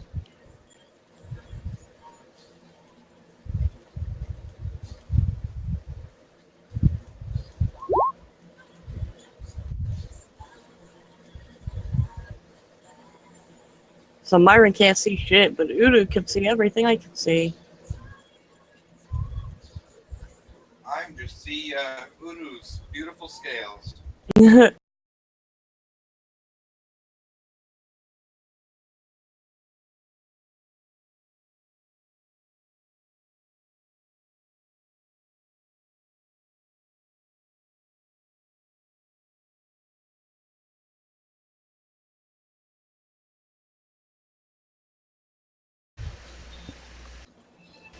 You don't detect evil or magic Wait, you do detect the presence of poison. The split second before...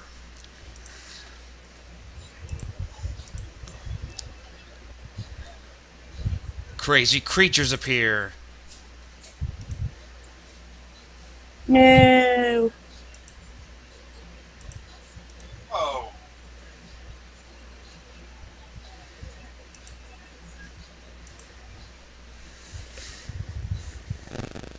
This creature resembles a giant, two-eyed, spindly-legged spider. Its body is a milky white, almost transparent, with bluish highlights here and there.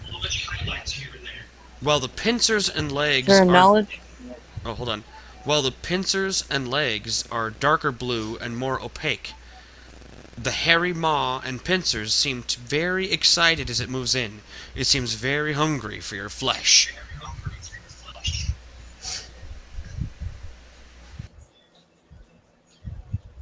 So they're colorful spiders. Where did they come out of? Where did they come from?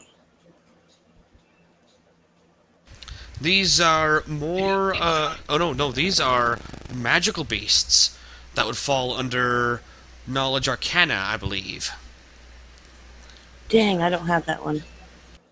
Somebody else has that one, right? What the hell are these things? You can also roll a Knowledge the Planes at a -4. Well, I don't have that one either.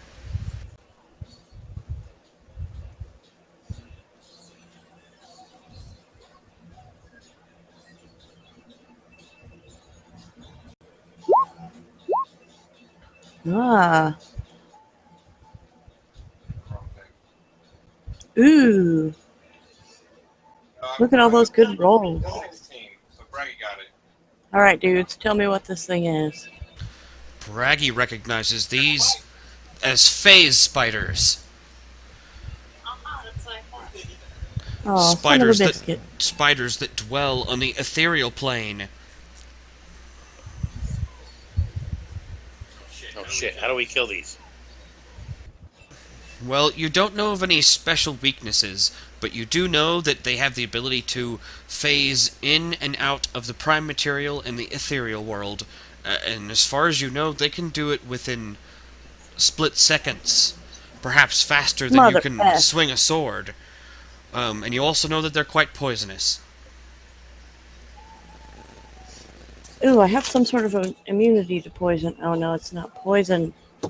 It's disease. Damn it. And sleep.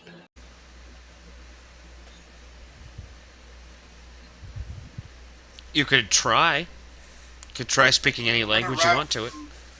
Yeah, I'm gonna try rattling through some sort of readings, I guess. What languages do you know?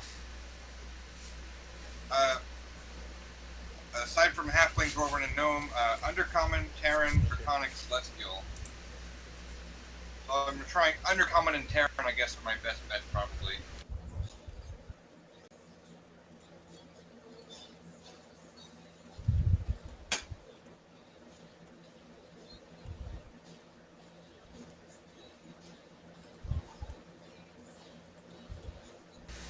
So you start rattling off different languages that you know, trying to make some sort of greeting with it.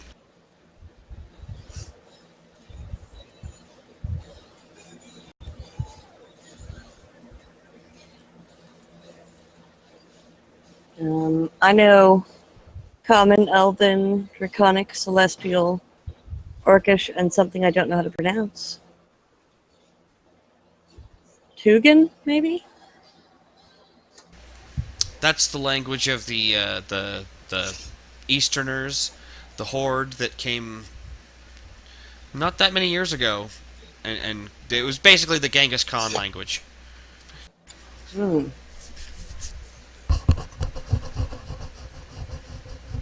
Yeah, I want to cast the Bless spell. Well, they got the jump on us. Are they? How does this work?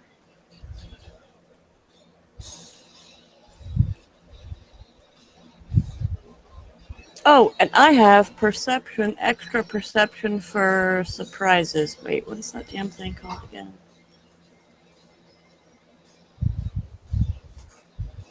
Bless. Danger sense. Welcome to the danger zone. Mm-hmm. Danger zone.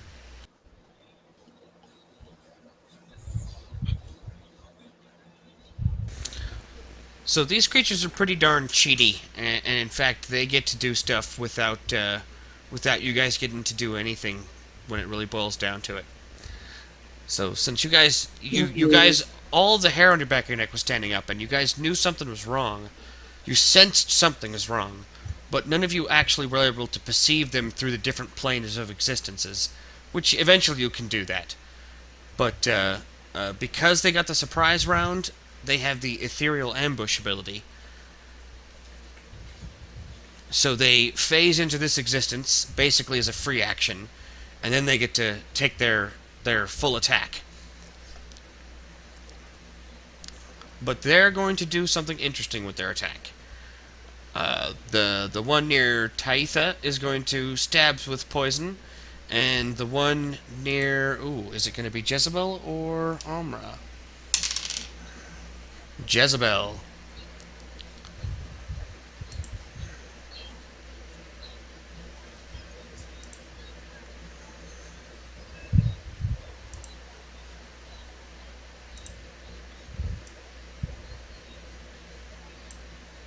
As each one of them is going to try to stab you and inject you with poison. So me? First, the one on Taitha is going to try to bite.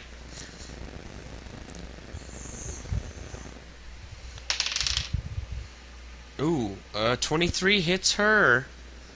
Ouch, these things are pretty mean. Round one, the NPC dies. Right? 9 damage, so she's not dead, but she is ingested, or I'm sorry, inflicted with poison. Ingested with poison. So she's going to make a fort save. Oh, well, she rolls a natural 20. Excellent. But this is powerful poison, so it is still affecting her. And the one on Jezebella. Does a 19 hit? No. And this was technically a surprise round, so you are considered flat-footed. What does that mean? You're denied your dexterity bonus. What? You're denied your dexterity bonus to your AC.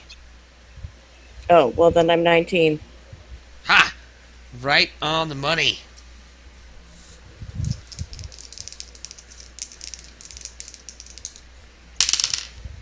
I rolled minimum. Jeez. So 5 damage. Ha! But Just a scratch. it is going to poison you. Roll a fort save. Hmm.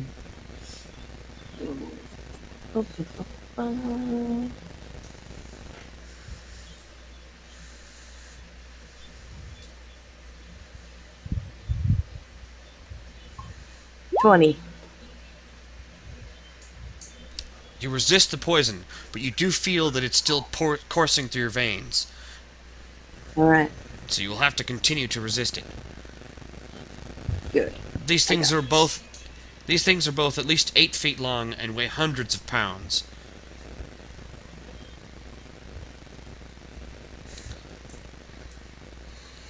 And the one that poisoned Taitha, it phases back out of existence.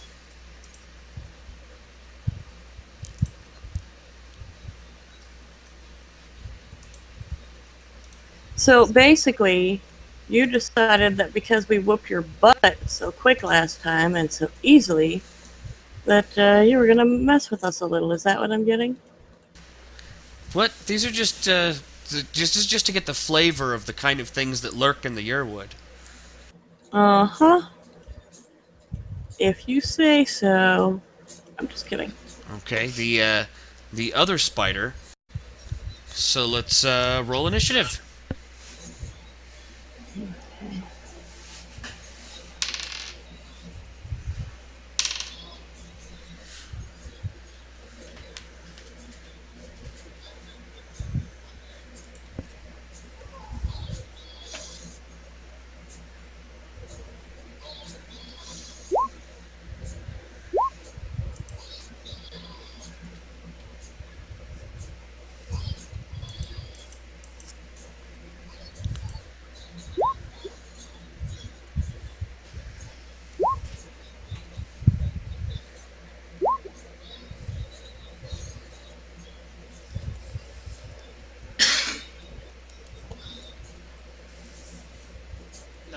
Not bad, everyone.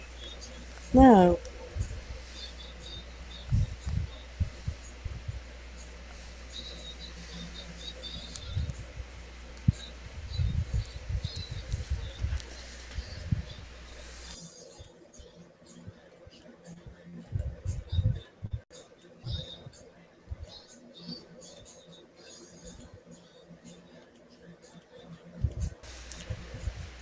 And then we'll take it higher. Sorry. Alright, so we start out on round 1 with Amra.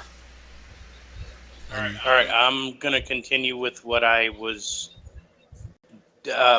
So in the surprise round, I was already saying the first words of a bless spell, because that's what I wanted to do was cast bless. So I do go first, which is awesome. So I cast bless. Hooray. Do I still have guidance? I can move too, right?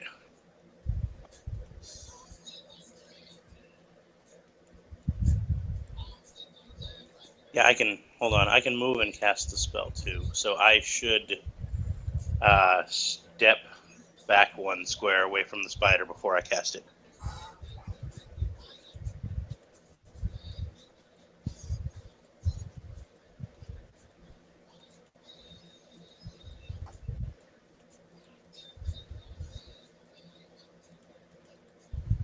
And that's all I can do. And I'll yell out, if you're injured, come to me.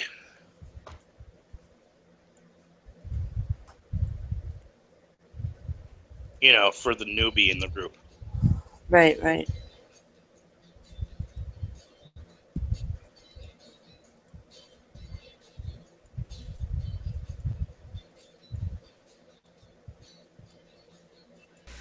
Alright, that was Amra. On 21, Spider 1 goes. Nice.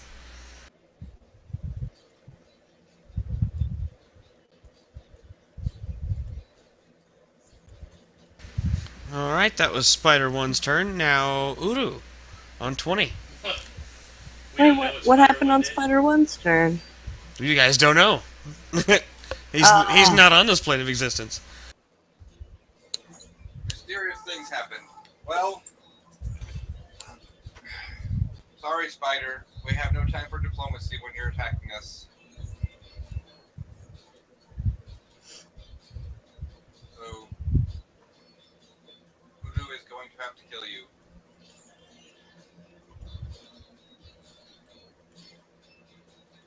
He's got 10 feet. He can do pounce. Yep, exactly. Charging and pouncing. So, let's see. That's +2 for the charge, right? For attacking, right? Yep, and minus 2 to your AC. It's +2 to your attack, minus 2 to your AC. And then +1 for bless.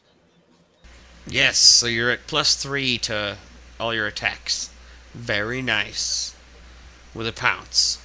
And I am now power attacking. Oh, you took that feat. Yes. Nice.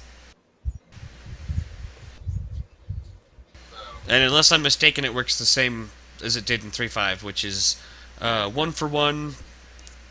For every point you take away, you add a point. no, it's more powerful in here. For every point you take away, you add +2 damage. For all weapons? What about two-handed weapons? For 200, it's higher than that. You add. Yeah, mine is 3 damage. If I'm using the greatsword anyway. Oh, well, then I was doing my math wrong earlier. And that's for primary attacks. It does less for my secondary attacks, but I have all primary attacks right now. But I also took an evolution to increase the bite bonus damage. So it gets the 50% bonus for strength and for power attack. Nice.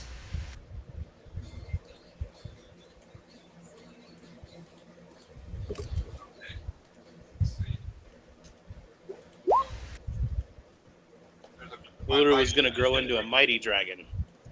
Mm-hmm. Well, my first attack was not great, but the 17 hit.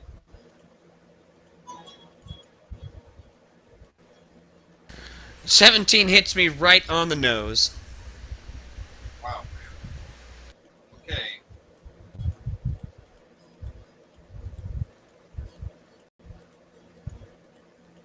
So for my first bite attack, 18 damage.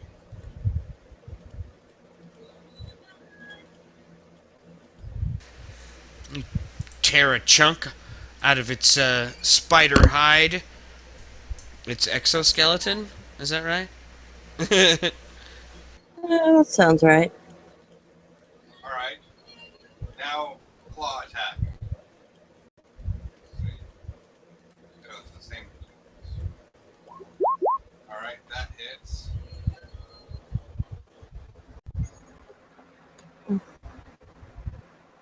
Need to get this thing improved critical next. 11 damage.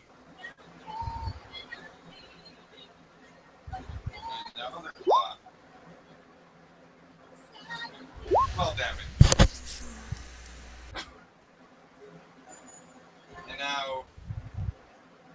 Oh, no, wait. And you rolled pretty crappy for damage. Okay, so that was it. Not hasted. Oh, never mind.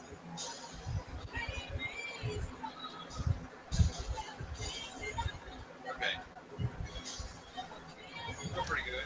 You tear the crap out of this thing. Blood's flying. One of its pincers goes flying, but it is still up. It still has a few hit points left. Hmm.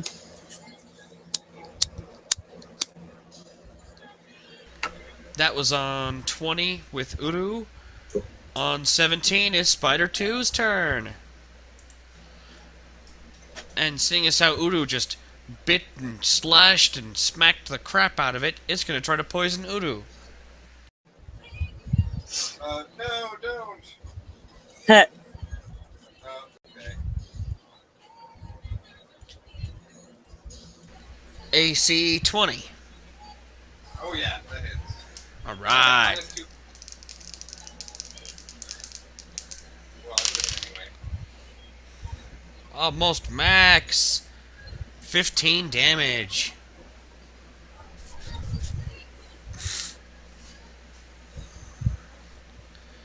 Plus poison. Roll me a fort save, Uru.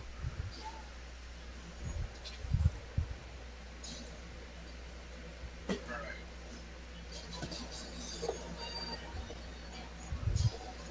Ready.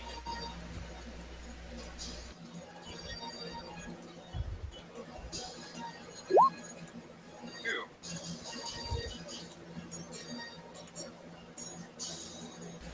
Natural 20 on this fort save. But Uru also feels the poison still pumping through the veins of his dragon-like body.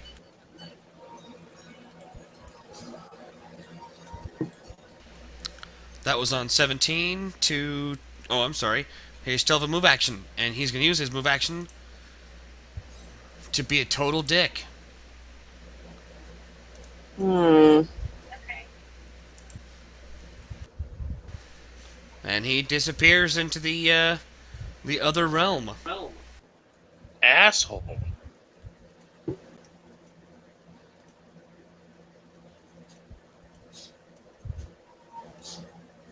Okay.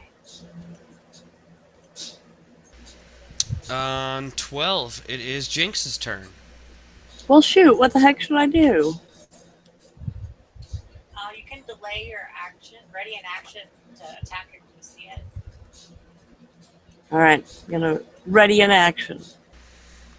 All I'm right. gonna ready the action of ass kick. All right. So you ready your action to kick ass as soon as you see a baddie to kick ass on. Now you can only Yes. ready a standard action, so it has if it shows up, it's got to be within range of you to be able to attack it. Oh. All right. You could still take a 5-foot step though.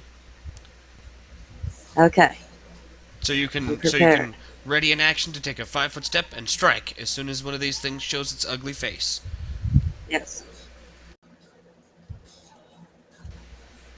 All right, that was 12. On 9 is Braggy.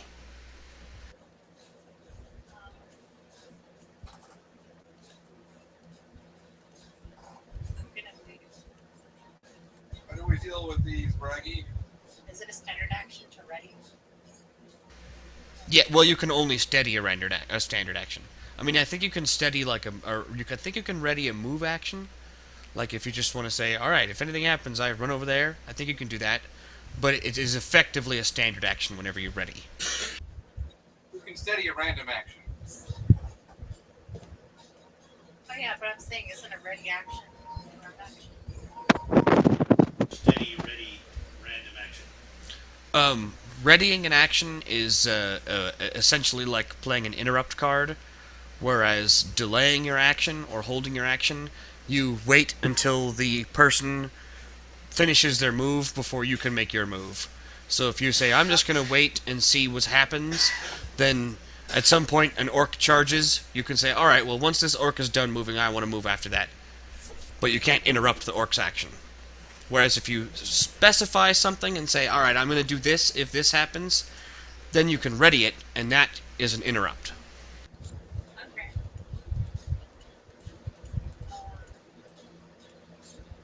How hurt is Guru? He's down 15. But that's okay. I'll cast Blur on Guru. Oh, well. Okay. I don't know what their plan is. Is there any way we can see into the ethereal plane? Anyone? I don't think so. The see invisibility spell. The invisibility works against these creatures? The see invisibility extends into the ethereal plane. Since that's sort of where invisibility stems from, esoterically speaking.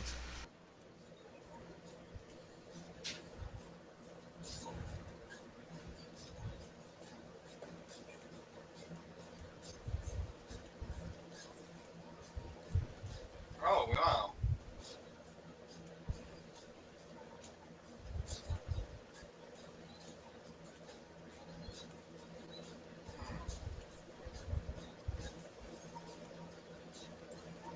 Well, that would be useful to have right now.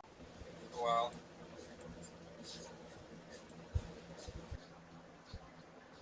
Well, shit. So that'll be a spell we'll need to try to get in the future. Yeah, at least as a scroll.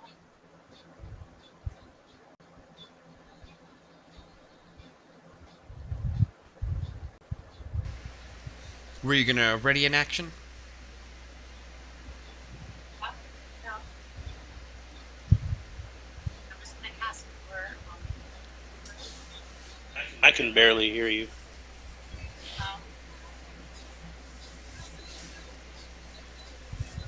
Casting blur on who? on Guru. On Uru, okay. Is that a touch spell?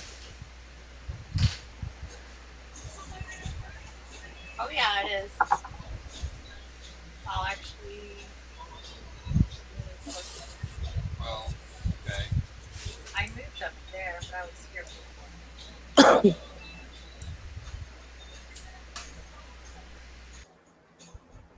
Well, Yeah. the question is, what are they going to do next? Are they actually going to attack Udo, or are they going to retreat, or what are they doing? Oh yeah. Yeah, you don't know. I don't think Udo necessarily needs buff spells right now. Probably everyone else maybe needs buff spells. Basically, he would be more expendable than anyone else. So Okay. I think I'll just wait for them to come back.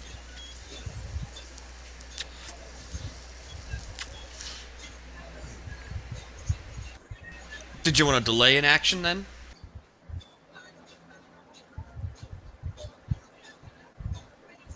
No. Can I delay my action so I could act? Yeah, and you Take a basically, charge. so if you, A charge is full round action. Right, yeah. So basically, you can delay your initiative and act at a later time, and whenever you want to act, you would act on the next round or the next initiative spot right after the whenever you say it. So if initiative spot 15 comes up and you say, "Oh, something's happening and I want to act now," you would then act on 14. Whereas if you ready an action, you would interrupt whatever it is that's going to happen, and it doesn't reset your initiative. You're just, alright, if this action comes up, I do the action that I stated I would do, and then whenever my next turn comes around, I resume my normal actions. So delaying your initiative is probably not useful right now because their initiative is so high already. I'll just end my turn.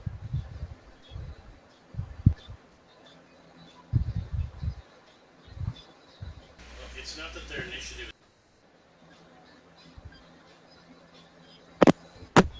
Okay. It's not that their initiative is so high. It's that they can appear, attack, and disappear before the next turn, anyways. Right, so the only way to really affect these creatures is to have a ready action against them, essentially. Just like wraiths and a lot of other these, the spooky pop out of nowhere, pop back into nowhere type creatures. Already an act one. I see it. Ready action to do what? To attack one if I see it. Alright. Can my familiar and horse do that too? Yeah, actually. Especially your horse, since you've trained him well.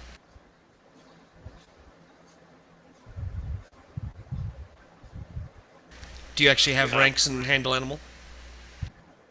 Yeah, I have 10. Oh, nice. And the rest of us are on foot because we had to leave all of our horses back in Emic.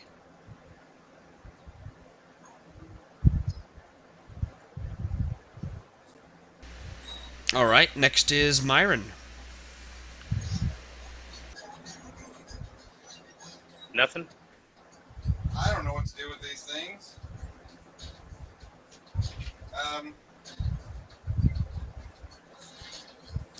Ready a smart alecky comment. I will move towards Uru. Let's see.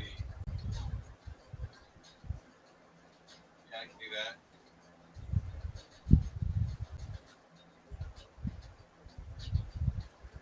And I will cast Enlarge Person on Uru. Bigger.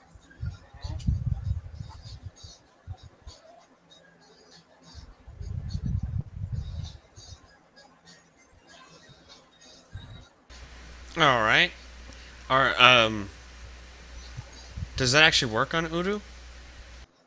Yes, we went through this Share spell. because of the ability of the summoner to cast spells on Eidolon that normally would not affect creatures of that type, as long as the summoner can cast it on himself. Gotcha, okay.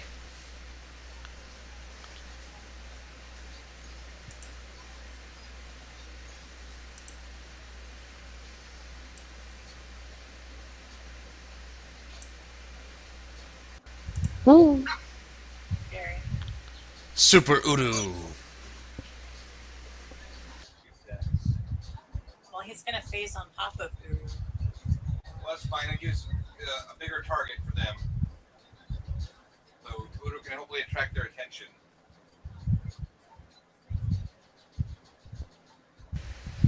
Alright, that was Myron. And now we go to Tyatha. And she's going to try to resist that poison, first off. Oh, and she fails. I just see cleavage. Yes, her poor cleavage failed her fort save.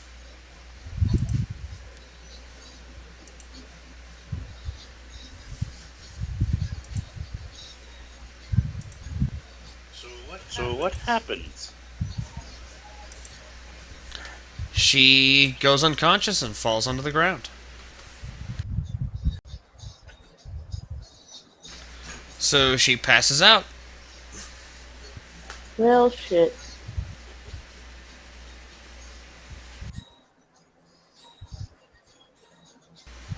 This is probably some of that potent poison that Braggy heard about. I have some anti-venoms. That would help. We need to kill these spiders first. Yeah. Okay, that was the end of round 1. On to round 2. Amra. So there are no spiders in this plane of existence right now. You are correct.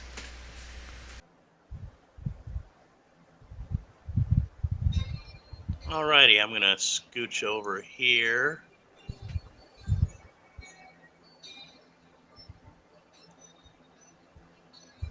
And go ahead and do a positive energy burst. And that'll be 3d6.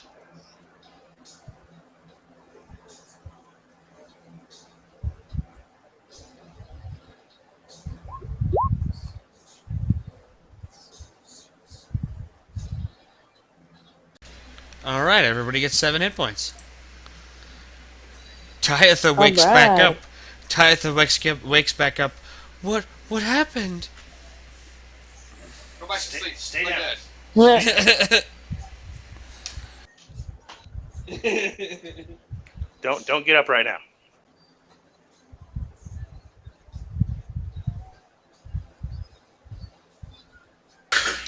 Alright, that was Amra, and now it's spider number 1.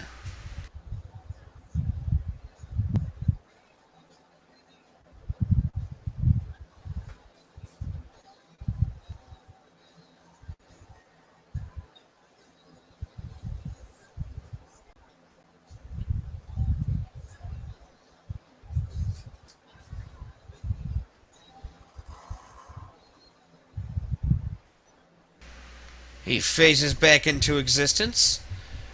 Looks like he's gonna have to take a 5-foot step.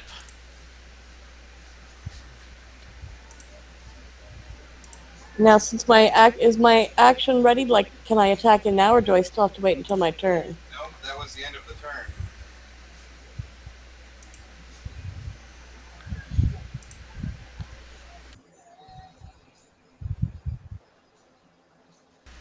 Well, actually, the action was still readied from the turn before, though. Okay. So does that mean I can attack him now?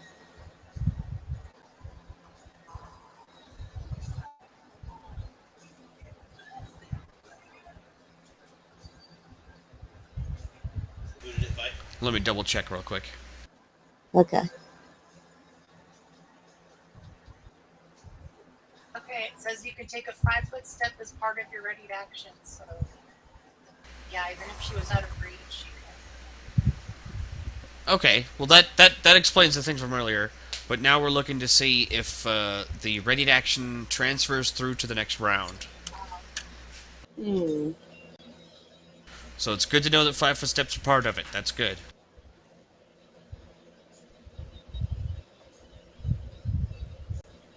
It says you may take the readied action in response to that condition. This occurs just before the action that triggers it.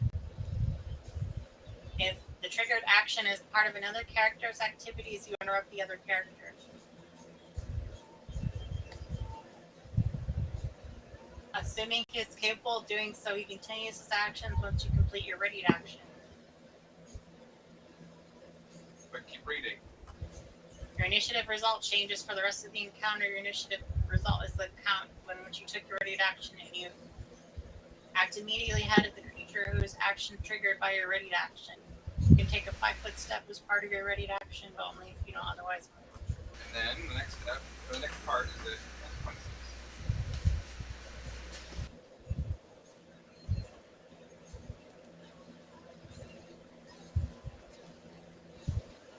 Yes, actually, yes. If you take your ready to action in the next round before your regular turn comes up, your initiative count rises to that new point in the order of battle. And you do not get your Yeah, so you basically sacrifice last round, and you're gonna go faster this round and get an attack. Yes, that's what I wish to do. But it does use up your attack for this round. That's interesting how that all works. But okay, so you still get to do your attack first, though. All right, I'm doing it.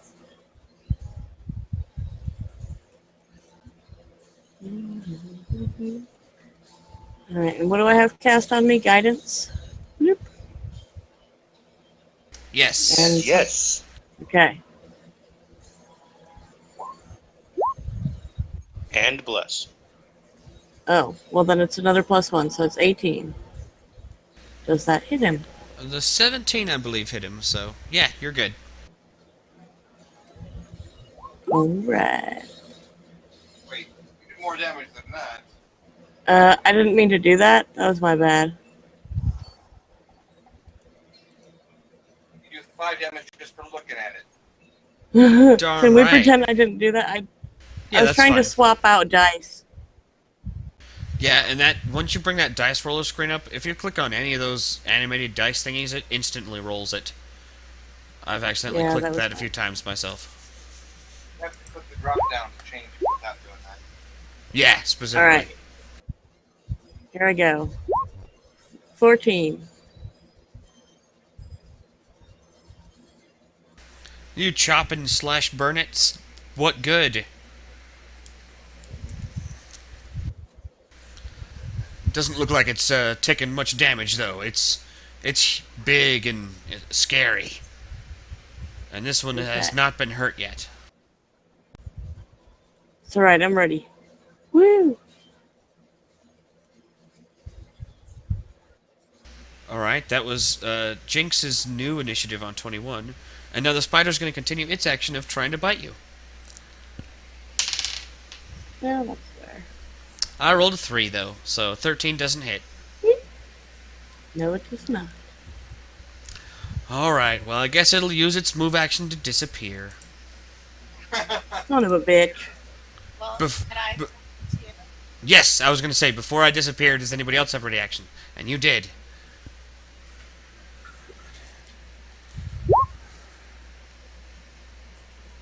Whoa! That looks like it hits. Nice.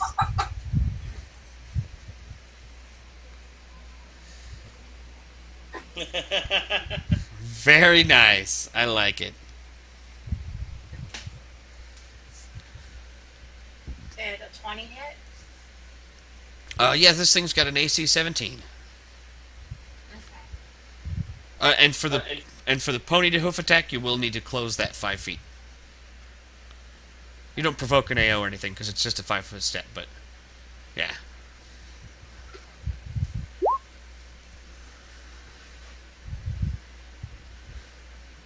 That's still 1 damage for the familiar. Minimum 1.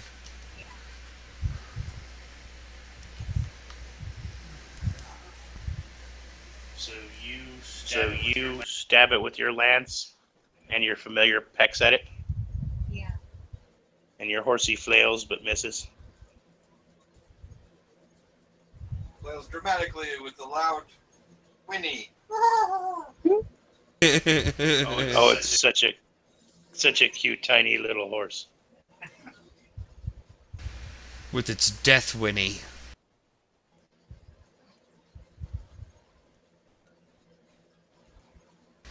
Alright, so that's all your ready actions, and you stab and peck and stomp the spider. It's bleeding. It's kind of pissed off. And it's still going to try to continue its action. Oh, no, it already did. It missed. And now it's going to disappear. Because it's a jerk.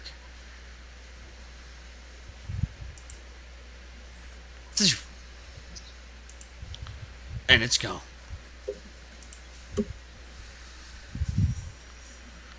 That was spider number 1. Now on to 20 with Udu.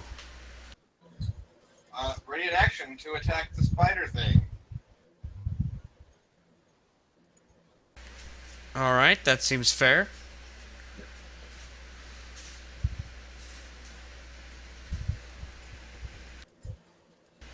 Okay, after Udu is 17, spider number 2.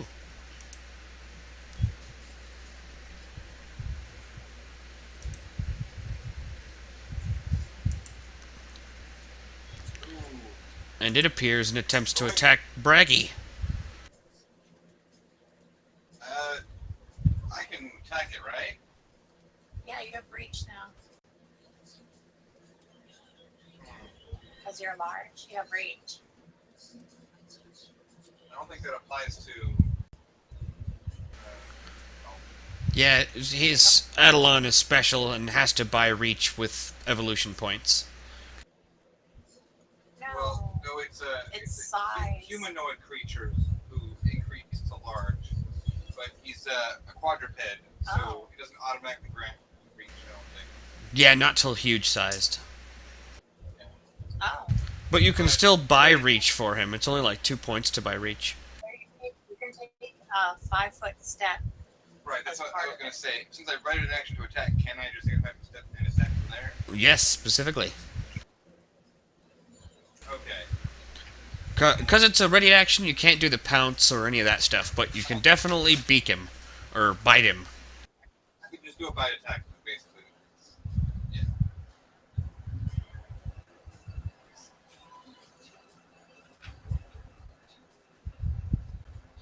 Okay, so I need to take this down here.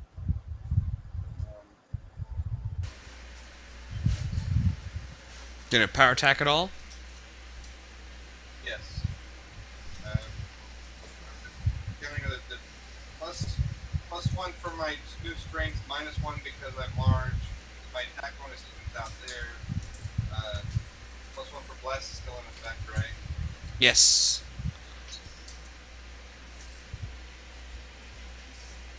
I think this is it.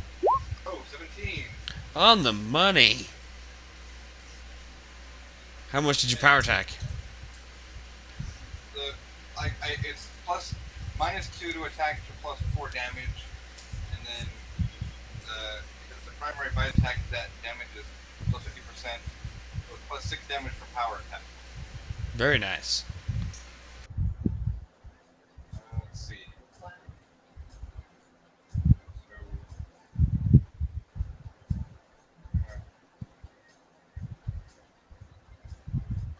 So Uru is just crunching through its carapace like a shrimp buffet.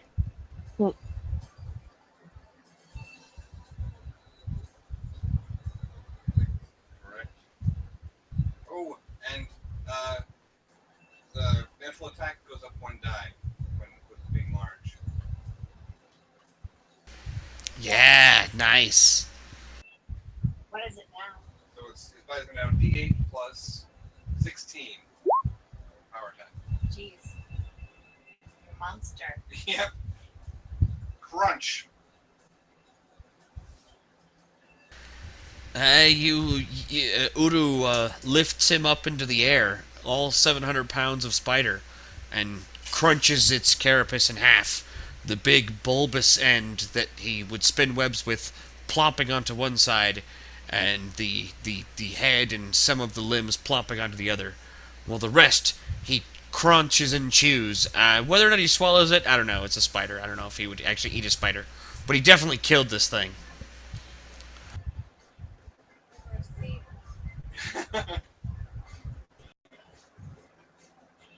That is a dead fucking spider. Bereft of life, it rests in peace. And you killed it on this plane of existence and everything, so its poor corpse is going to rot here, instead of being taken up back by its ethereal friends. Hmm. Maybe that'll make for some interesting components for spells. Probably will. And there's probably some juicy poison in those stingers still.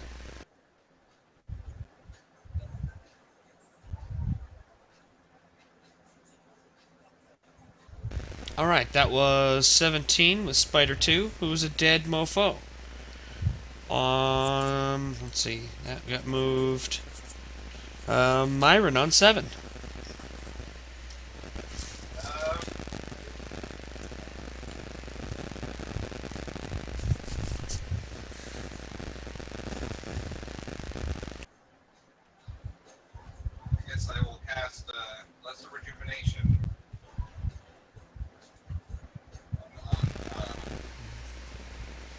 cast your heal Eidolon spell. Yeah.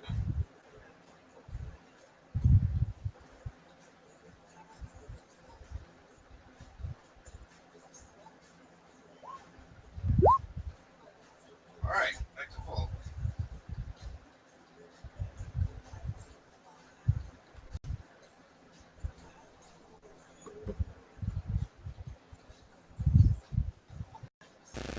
Nice. Now we move to Tyetha, who's going to continue playing dead from orders from last round. And that brings us to the end of round 2. Round 3.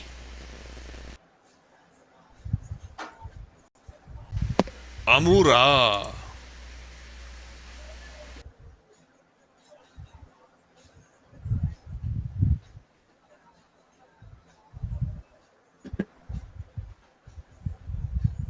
I really did not have the correct spells for this encounter.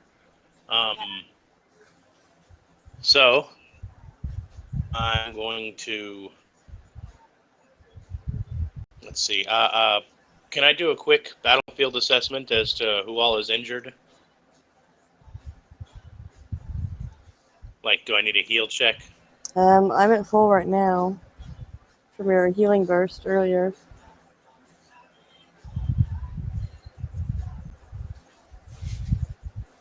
Okay, so, and Uru just got healed by Myron. So, all right, in that case, I will click my heals together, use one charge of my haste boots, and I will take a 5-foot step and straddle Tathia? Taitia? Okay. Okay. How do you say her name again? Tyetha. Taitha. Okay. And that was just a 5-foot step. I'm going to pull a anti-venom from my potions bandolier and drop it, like just drop it like onto her chest or lap or whatever, so that she, it's her possession. And I'll tell her to drink this. And then with my haste action, I will draw my falchion and ready an attack on any spider that appears within reach of me.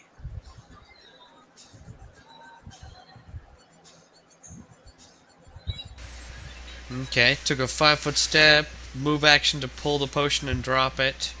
And... okay, I think you can do all that in one round. With my haste boots. You do move supernaturally fast. Alright. And 21 is Jinx. Alright.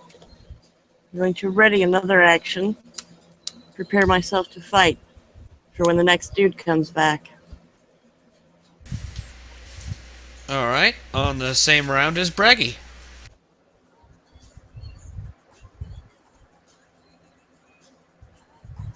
Okay. I want to ready an action again. Alright.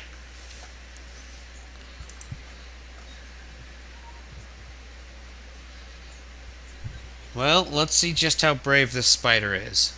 And how smart it is.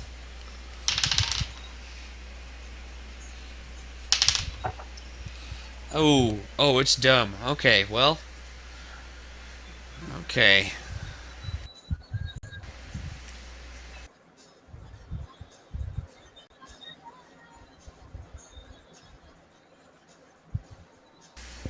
Okay.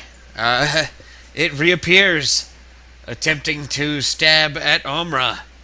But everybody's reactions go off. So let's see, we have Omra, Jinx, and Braggy all have attacks ready.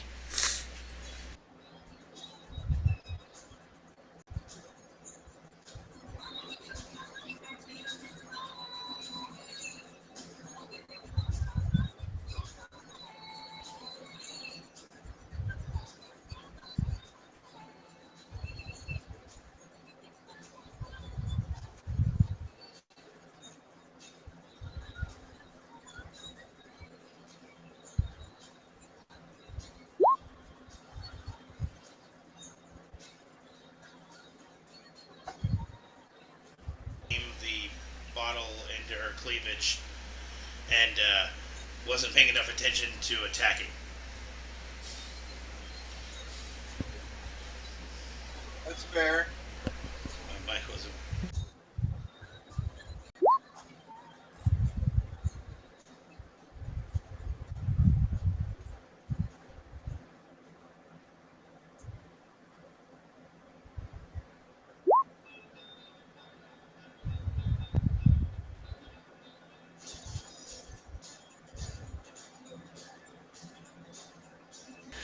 Hey, that lance is steadily hitting, and I like that you're you have are surrounded with animals that all attack when you attack. That's totally awesome. Yeah, they keep missing, but oh well. It's still a cool image.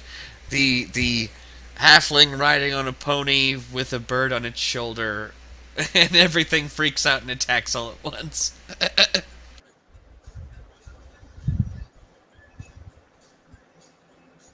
But you did hit with the lance, and don't forget the bless. +1 for all that.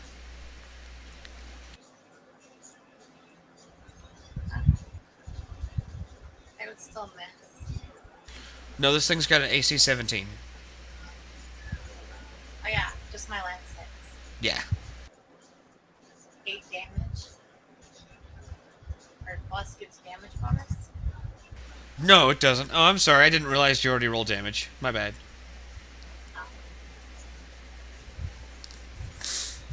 And Jinx, your ready to action goes off too. Take a 5-foot step and attack. Okay. Yeah, Alright, here we go. let's kill these motherfucking spiders real quick. Yeah, before you fall asleep.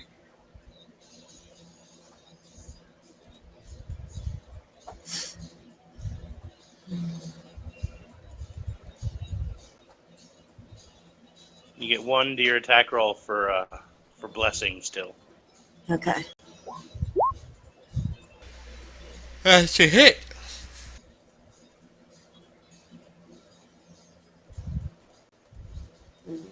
There. 17. Damages. Oops, sorry. How'd I do? Wow. Oh well, it's on its last legs. Because you chopped off a couple of them, so it only has a couple left.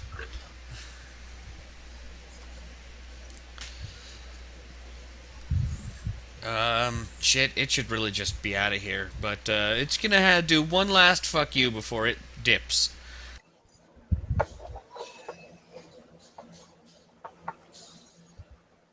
It's gonna pincer at Amra still.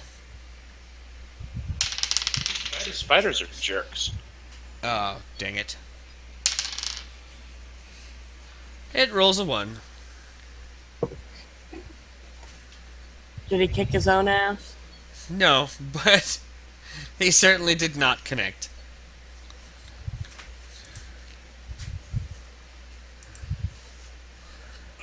Okay, what does it do then? It fades away into the ether. And you guys spend another round running all of your actions. But after a few more seconds, 5, 10, 15 seconds go by, the hair on the back of your neck goes back down. You're fairly certain that you damaged this creature to the point to where it finally ran away.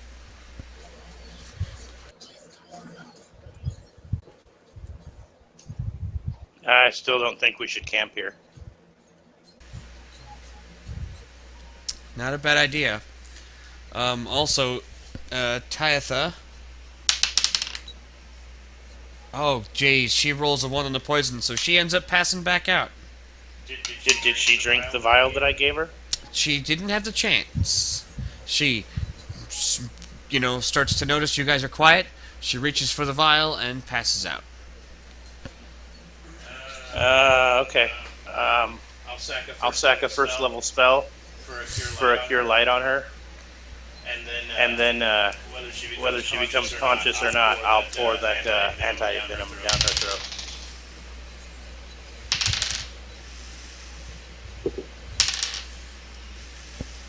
Ooh, okay. It's a good thing you cure lighted her, and you looks like your minimum is 6, right? With a cure light. Yes. All right, so you cure all of her wounds, so there's no visible wounds. It looks like the poison is what's really doing damage. And when you cure her, she wakes up again for another few seconds before passing out again, even with the antitoxin. So looks like she might need medical help. Okay. Can I determine anything with my healing skill? It's 9, not bad.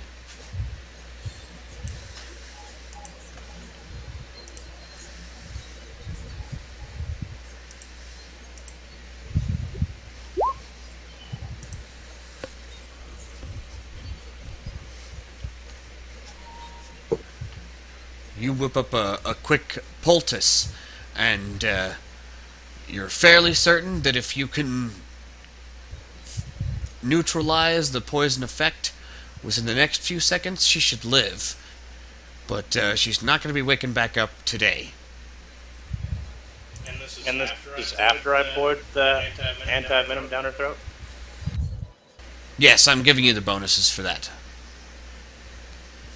This is some deadly poison. Shove it down her throat.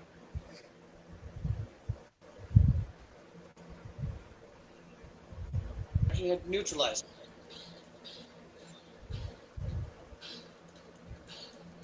So what did the antitoxin do? Plus 4.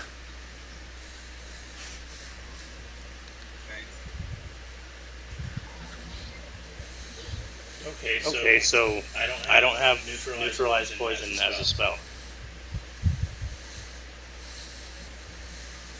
I could give her resistance, but she already failed her save, so that won't help. Is it a magical poison? No, we didn't Detect any magic.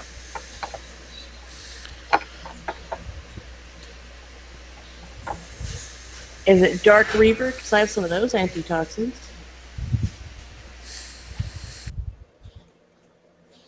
No, totally different.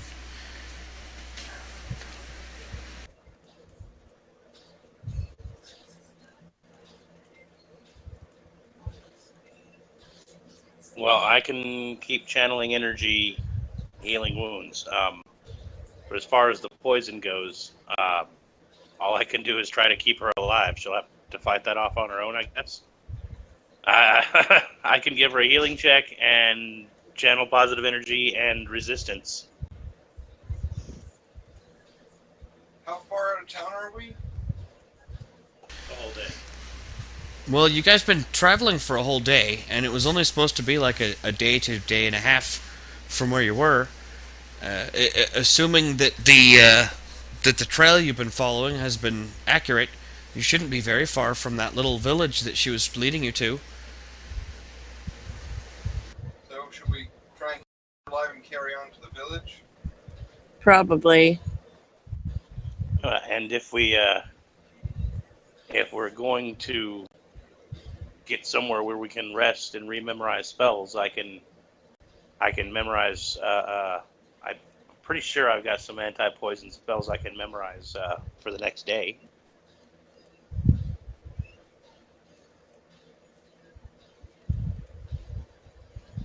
Restoration.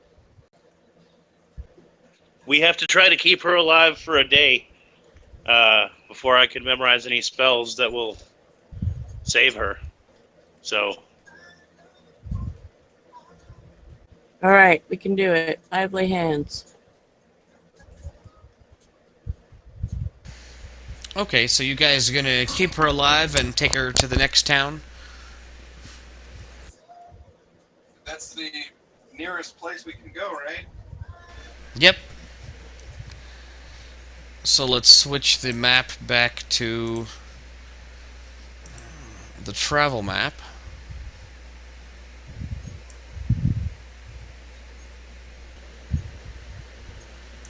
alright, if she dies,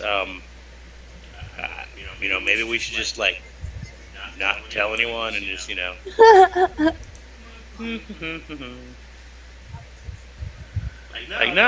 we solved that problem. Now we're back in town. Well, what did she needed us to do? We can still do it. Well, apparently we got to carry her to the next town without letting her die. But we got a couple of people who can do healing and positive energy channeling.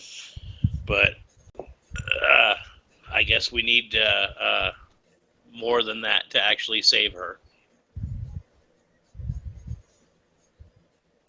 Once you guys decide to actually carry on and move forth, it's only about an hour before you reach Sasateesi, and looks like the smoke that you saw that looked like chimney smoke was coming from this little village. And so I think this is a good place to pause for the end of this game session, as you guys arrive in Sasateesi, the Wood Elf town, where things have a very Native American type feel. You know, they do chop wood down and use it, but it's also animals and woods and trees and stuff. They very much are in tune with spirits, and making sure to not just protect the land, but to respect it. Alright, well, we're going to burst into the center of town with me carrying her and saying, "We need a healer." Alright. That's where we'll end scene, with you bursting into the center of town with a poisoned elf girl saying, "We need a healer." Nice and dramatic. Alright. And this is the town of Sasateesi, on the hunt for Duladora, the missing elf girl. Half-elf girl. Mm-hmm. That was another good game session, guys. And so concludes an episode of Doggies and Dragons. If you enjoyed it, please feel free to like and subscribe down below, and leave some comments telling us what you thought about the game, and maybe vote on your favorite player or a favorite moment in the game. Alright, this has been Snuffy with Doggies and Dragons. See you guys next time.